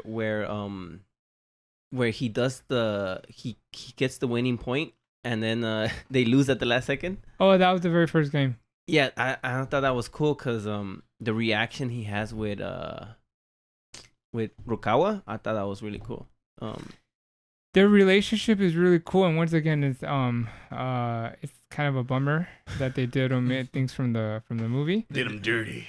Yeah, because sorry to cut you off, but there's this part where it's after the game, and he's kind of expecting Rukawa to like. Oh yeah. That's where he does his first dunk. That was his very first dunk. The one where he dunks it on the two guys. Oh, then that's the Laker game then. No. This was against the Celtics. This was against the Celtics. I like how don't they have there's like the Lakers Celtics. Bird was there. It was crazy. No, it literally looks like Larry Had Bird. A Big Mac and everything in his hand. Yeah, that was against the Lakers. No, I mean against the Celtics. That's when he was in foul trouble, right? And I don't remember. Well, what I'm trying to say is that at the end of the game, he screwed up, and he was expecting Rukawa to like make fun of him, and he's like, "Why didn't you make fun of me?" And I thought that was a good interaction. Yeah, that's when he tells him like, you almost, what did he say? He said something within the lines of like you almost got it or something like that. Like you almost had it. Yeah. That was his first dunk. That was the one where he dunked on the two Celtics. I think that was against the Lakers because they even the what's the girl's name? Ayako? The gorilla's daughter. I mean, daughter. Whoa! Back to the incest. Here we go. Good golly. By the way, do they live alone? That's one thing about Slam Dunk. There's no family. Yeah, that's more like that's the thing in anime, not just Slam Dunk. There's no family. They're all dead, or they're all living in America. But it's just that all these teenagers are hanging out, living in single apartments, big nice apartments in Tokyo. No, anime. Well, he's all bummed out, and she tells him, well, think about it. This is a historic game. This is the first game that the genius Hakugari dunks. Mm-hmm. So that had to been the Laker game. Because he doesn't dunk on the first game they lose against Rionan. Yeah, Ivan. Because I just rewatched it. I think it's like two different moments. Because the one where... Oh, you're thinking he... You know what? This is technicality. It didn't count. That dunk didn't count. Oh, yeah. Oh! I got it. Okay, we've come to an agreement. Yeah. Hit him. Yeah. That's when he dunks on old man. Yeah, he He dunks on old man. Remember, he dunks on old Damn, man. who got slam dunked now? Yeah, and that's where he gets his and one. Yeah. Yeah. So Fake fan confirm. oh man. You know, yes, Sorry. he doesn't even like the anime. I've never seen it. I know, Basketball? That was the baseball one. I do. Once again, I do. It's just that it's one of those, as I said, like the pacing. So when we watched, you know, how everyone here watched the movie, it was different. How like the pacing of the game was so fast. I was like, whoa, this does not feel like slam dunk. I'm used to them dribbling and talking, and then like they're dribbling in their heads. in this back to the stands. What's he doing? He's dribbling the ball. Why is he dribbling the ball? Well, you see in basketball. It's like I'm used to like 10 seconds in the anime. It's like in the story, it's like 15 minutes in the show. So the fact that it was moving so fast was like it was like right. Head spin. It just Or another thing was like they would suddenly appear in different places. It's like, whoa, how you get there? And then in the movie you could see, oh, that's how he got there. Oh, yeah, that's true. In the movie you actually see them like You should see the clock too in the background actually ticking down versus like anime type. You actually see like it would never move. Yeah. That's why I can imagine he said it's similar to Ippo, that we're like you're like in anime time, where everything is like slowed, like, or in 5 minutes this basketball game will be over. Yeah, so 50 episodes later. A way I would compare it is like an old game like Zelda, where, you know, the original Zelda, great game. I love playing it. It's one of my favorite games. But now to say, go back and play it, like, I don't know. There are other easier games to play where it's like an easier transition. You know what I mean? That's right. I guess that's how I feel about Slam Dunk. There it is. Yeah. So, but the movie was so different. Like, it did bum me out that Sakuragi wasn't the main character. But it was a nice movie. Like, it made me cry. I was like, I'm glad I was like away from people. Like, oh crap. It was a sad movie. It made me cry big time. I was just like, I put my hoodie on. I was like, oh, I'm not crying because it was pretty sad. Popcorn for some reason. Pretty sad. I missed the dunk sound effects. I thought they were kind of like layups, the way that they didn't emphasize them. That's true. God, I don't know if I should go into what I think happens in the manga. Go for it. Okay. Kobe so the whole what do you call it? The whole when he injures his back. I think that part I was like, this is probably what Ivan was talking about. But cuz he should have left the game. And the coach mentioned something like, I saw it and I didn't take you out. I thought that was like, I don't know if he meant I've seen it like in previous games that you've been getting hurt and I should have pulled you, or he just meant during this game. But I did not think he was gonna go back in, and I thought that would have been an interesting ending to the like Sakuragi's hurt. Mm-hmm. He's gonna have to retire, and we're gonna have to like do this for him.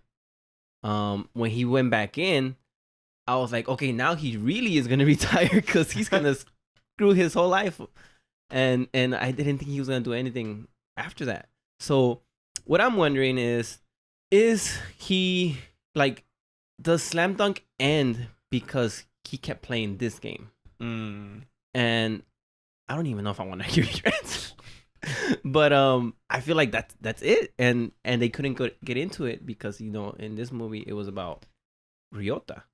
Yeah. And I feel like that was a huge part of the movie, like him playing injured. Like, damn, like that's why it was a little odd about the movie, because that was like that's like the most important part of, you know, I would say even the series, and it it just like they just completely like just happens. Yeah. Yeah, well, I'm not gonna say any spoilers, but it's very true what you're saying, how it's like you feel like there's like a moment happening, right? But then when the movie ends, you know, it shows like the last shot of the movie, it's like they just don't mention it at all. It just because they show they healed. It's fine. They show Ryota playing against the other guy from the team in America. Yeah, question mark. And they had like maybe? a Walmart lookalike background. Oh yeah. So it's like, okay, cool. They're gonna show where everybody ended up, after high school. Nope. I was like, oh, I need to know if Sakugari had to retire. I don't know. Is he a gangster again? What's going on? Just don't know. That was a little. He went to Spirit World. Oh yeah, he went to. Spirit detective. Yeah. So this is why I really want to read the manga. I'm like, I need to fill in the gaps. Like, what's going on? That's a good way of He was saying recruited filling to the go fight gaps. the four Sank Beasts, so he had to go into a hole. There you go. And we'll never saw him again. It's a big blue guy. And now he's married to some girl named Yukina. And somewhere. another thing. And his brother-in-law's crazy. Yeah. Another thing. That wasn't even the final. What happened in the final? Like, that was like, do you have another match to go? Like, why would you skip that? That's what it was. Go buy the manga, apparently. It was an interesting. Pulled a Berserk. Yeah, it was an interesting. I would say it's very Berserkish. Pretty much. It's very pretty much. Yeah, it's very Berserkish where it just ends like the Griffin. Now go increase my sales in my manga, please. Thank you. So, I kind of have a theory about it because the movie is called First Slam Dunk, and I don't know if they're hinting that they're gonna do more projects with it. Could be. That's the only I can think of. That's why they decided, we're choosing a character and we're calling this First Slam Dunk. And they're thinking about doing like more projects, Second Slam Dunk. I don't know. But are they gonna do the same game? Like, that's what I was thinking. A remake, I guess. No, the numbers game, I guess. Yeah, I think it's. I could kind of see because I was curious. Like, I like Slam Dunk. I'll go watch it in theater. Sure, why not? But it is interesting. Well, and plus, the biggest thing is that caught my interest most. It's the actual mangaka directed this film, which is not common at all in Japan. Having the original creator work on the anime adaptation. So having him, involved a little in directing was surprising. And the two is, why is it the first Slam Dunk? And I feel like Ivan suggested, is like, it is a way to test. And by doing a movie, it's a lot easier than doing a TV show. And see, is there still a pulse for people interested to watch Slam Dunk again in some kind of remake or this and that? Because, we keep doing that all the time. And it's a cheap way because it's called the first Slam Dunk. So people who have never seen Slam Dunk will go ahead and be an interest, like, well, it's the first one. It's got to be good, right? And I could jump into the story. So if you were to guess what would happen, assuming there's they got the green light to do more content, what would it be? They would just go back in time and start from the very beginning, like so the manga. Another series? Yeah, I think they would do a TV show. I would assume they do a TV show because to do a bunch of movies seems very unlikely. It's not a very common thing in Japan, or at least in the anime world. So it would have to be a TV show. That would be cool if they remade the whole thing. Right, which I feel like is possible because, like I said, they do that all the time in video games, and I mean, they slowly keep. I mean, Full Metal Brotherhood exists, right?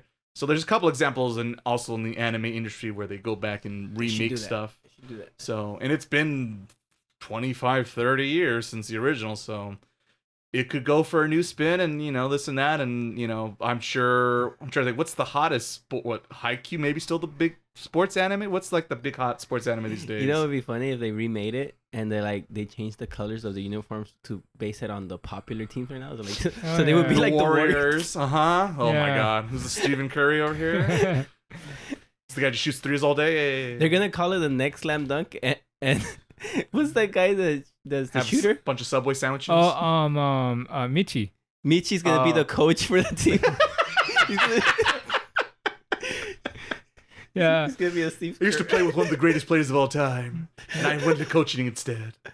But yeah, I think that's kind of what it almost felt like they were kind of testing the waters just to see. But it seemed to got a good reception. People really liked it. It does. I forgot in Japan because in Japan it's a very different market because Glasses should be the coach. Oh, that could work. The next generation. You know how he gets that clutch shot to win to win. Mm-hmm. Oh yeah, he does against who was it against? Rionan. Yeah. And then it's Kerr always says that thing that I had to bail out Jordan. Oh yeah. Oh yeah. All right, sorry, you were saying? That it feels like it is like they were kind of testing. Oh, you were saying about Japan. Mm-hmm. It did number. I think it beat it. What was the last Shinkai movie we talked about here? The chair one, Suzume. So it beat it that, and like I want to say it was like number 14 of all time in Japan. Oh, really? So it did stupidly well considering like this is a property that's been dormant for decades. Yeah, I was surprised. Yeah, so it did very well there, and I think it did fairly well out here. I'd have to look at the domestic numbers here, but when me and Miles saw it in the theater, it was a pretty packed theater. Yeah, it was pretty for being an anime showing like at like middle of the day in the afternoon. It was like 4:00 on a Sunday. And that's with AMC. No, that's like we getting a super ticket, things like that to watch. That's true. Maybe that the being available as an AMC StubHub thing or whatever it's called. Yeah, StubHub. Oh, that was cool. Because when I went, it was like me, like 3 people probably. Oh, really? Yeah. But what about you, Frank? When you saw it? There was probably like 10 to 15 people. Oh, okay. Yeah, that was it was interesting. No, ours was like almost packed. Yeah, but where I go, it's usually very empty. But it was pretty cool though, cause like like towards the end of the game, you know how it has like that epic moment, whatever, and then you hear the guy go, yeah. Like, oh yeah. So that was pretty cool. There was enough. Someone in the audience went like, yeah. Yeah, yeah, cause the very last shot, yeah, he's like it, like almost like why you were wasn't watching. Ivan? Yeah. I was in my mind. I was like doing it, but like I didn't. You didn't want to ruin the movie for the rest of the people. So but that's what I'm feeling too. That they were probably testing the waters. Makes the most sense to me. Because I do know that he does like Sakuragi. He's talked about him like in interviews about how he sees him as a character. So I know he does care about him. And even remember the introduction, how the first character was Ryota. He comes out, and the last one was Sakuragi. So I do feel like he was almost like it felt like he was like holding him to potentially do something even bigger. But it's like weird to me because like this, I don't know, like I'm not sure like what, I'm sure he probably has a vision in his mind. Slam dunk next generation. Maybe they gave him like one or the other. Sorry, Miles. Maybe I was gonna say real quick is that to me it felt like there's basketball anime happening here. And then here's this goofball comes in. Yeah, put me in, coach. The Son Goku of the team. Yeah, let me get me. I got the ball. Yeah, I got this. Like, who's this guy? Oh, it's Sakuragi. Yeah, because it's funny. Anime. Because everyone's like serious. Like, oh, I don't know where to make this, man. This is a number one team in the nation. We got it. And here's this guy. Like, yeah, I got this. Yeah, sure. Let's go. Yeah, and it's funny how but that's what's kind of like I like about him a lot. That he's what's the term I'm looking for? Big goofball. He's a big goofball. He's very arrogant. Delusional? Delusional, yes, yeah. also that too. Yeah, he's very delusional. But it's like, but I like in the movie, I like that, well, in the game, especially since you watched the TV show, he started reading his teammates. Remember when he like did the butt thing on Gori? Just to kind of like wake him up, like kind of snap out of it. Like, so he was doing a lot of like little details that like that you can see like the growth from when he first started and like how he gets over there. And once again, there's some things that cut off, but like his interactions with Rukawa, like they do talk a lot more like in the manga as far as like dialogue, and I think you would appreciate it too. One thing that I noticed about the movie that I had not mentioned, all my favorite moments about Sakuragi were almost unnoticed in the movie. So I think that if I had not seen the anime and not known what he's like, those moments would just like go over my head. I could see that. So, for example, the moment like when Rukawa scores, they show him in the background going like, damn. Right. But he tells the one guy, hey man, keep it up. Or he say like, what, don't drop the, he says something like something to that effect. Yeah. Of like, you just let him get by you? Come on, dude, step it up. And yes, even that was kind of subtle. Like, kind of like, yes, it was. Because it's kind of like, wait, what? Yeah, it's kind of a hit. But why would he say that? Exactly, if you don't know him. Exactly. But then also like they would show like something happening, and in the background you would see him doing some sort of reaction where, if you aren't looking for Sakuraga's reaction, because he always reacts to everything, right? You wouldn't notice it. That's why I always felt that because it made it about Ryota and Michi, like that was a relationship that they sold in the movie. But you could have just switched out Sakuragi and Rukawa, and it would have been pretty much, yeah, it would have worked. It was interesting. So, by the way, I hate to cut off everyone, but our time is about up, if not already. Oh, okay. So just want to point that out. Yeah, well, in slam dunk, right? It's a slam dunk, you might say. Uh-huh. Chocolate raining down? TikTok. Well, for you guys, I don't give a fuck, but I imagine more for Ivan. I guess I just have one last thought that but even with all that, I did like the Ryota story. Yeah, I thought it was how you said it was pretty emotional. It was I thought it was well done. Just like, and I've been a short guy my whole life, so the whole like our life of like being short. So I like the scene where he's like, how did short guys survive? By dribbling. It's like, oh, I'm like, yeah, gotta go fast. Yeah. I was like this, because he up in the theater. Yeah, that's right. That's when he got up in the theater. Oh. And just sit back down. But the problem is no one could tell he got up out of his chair.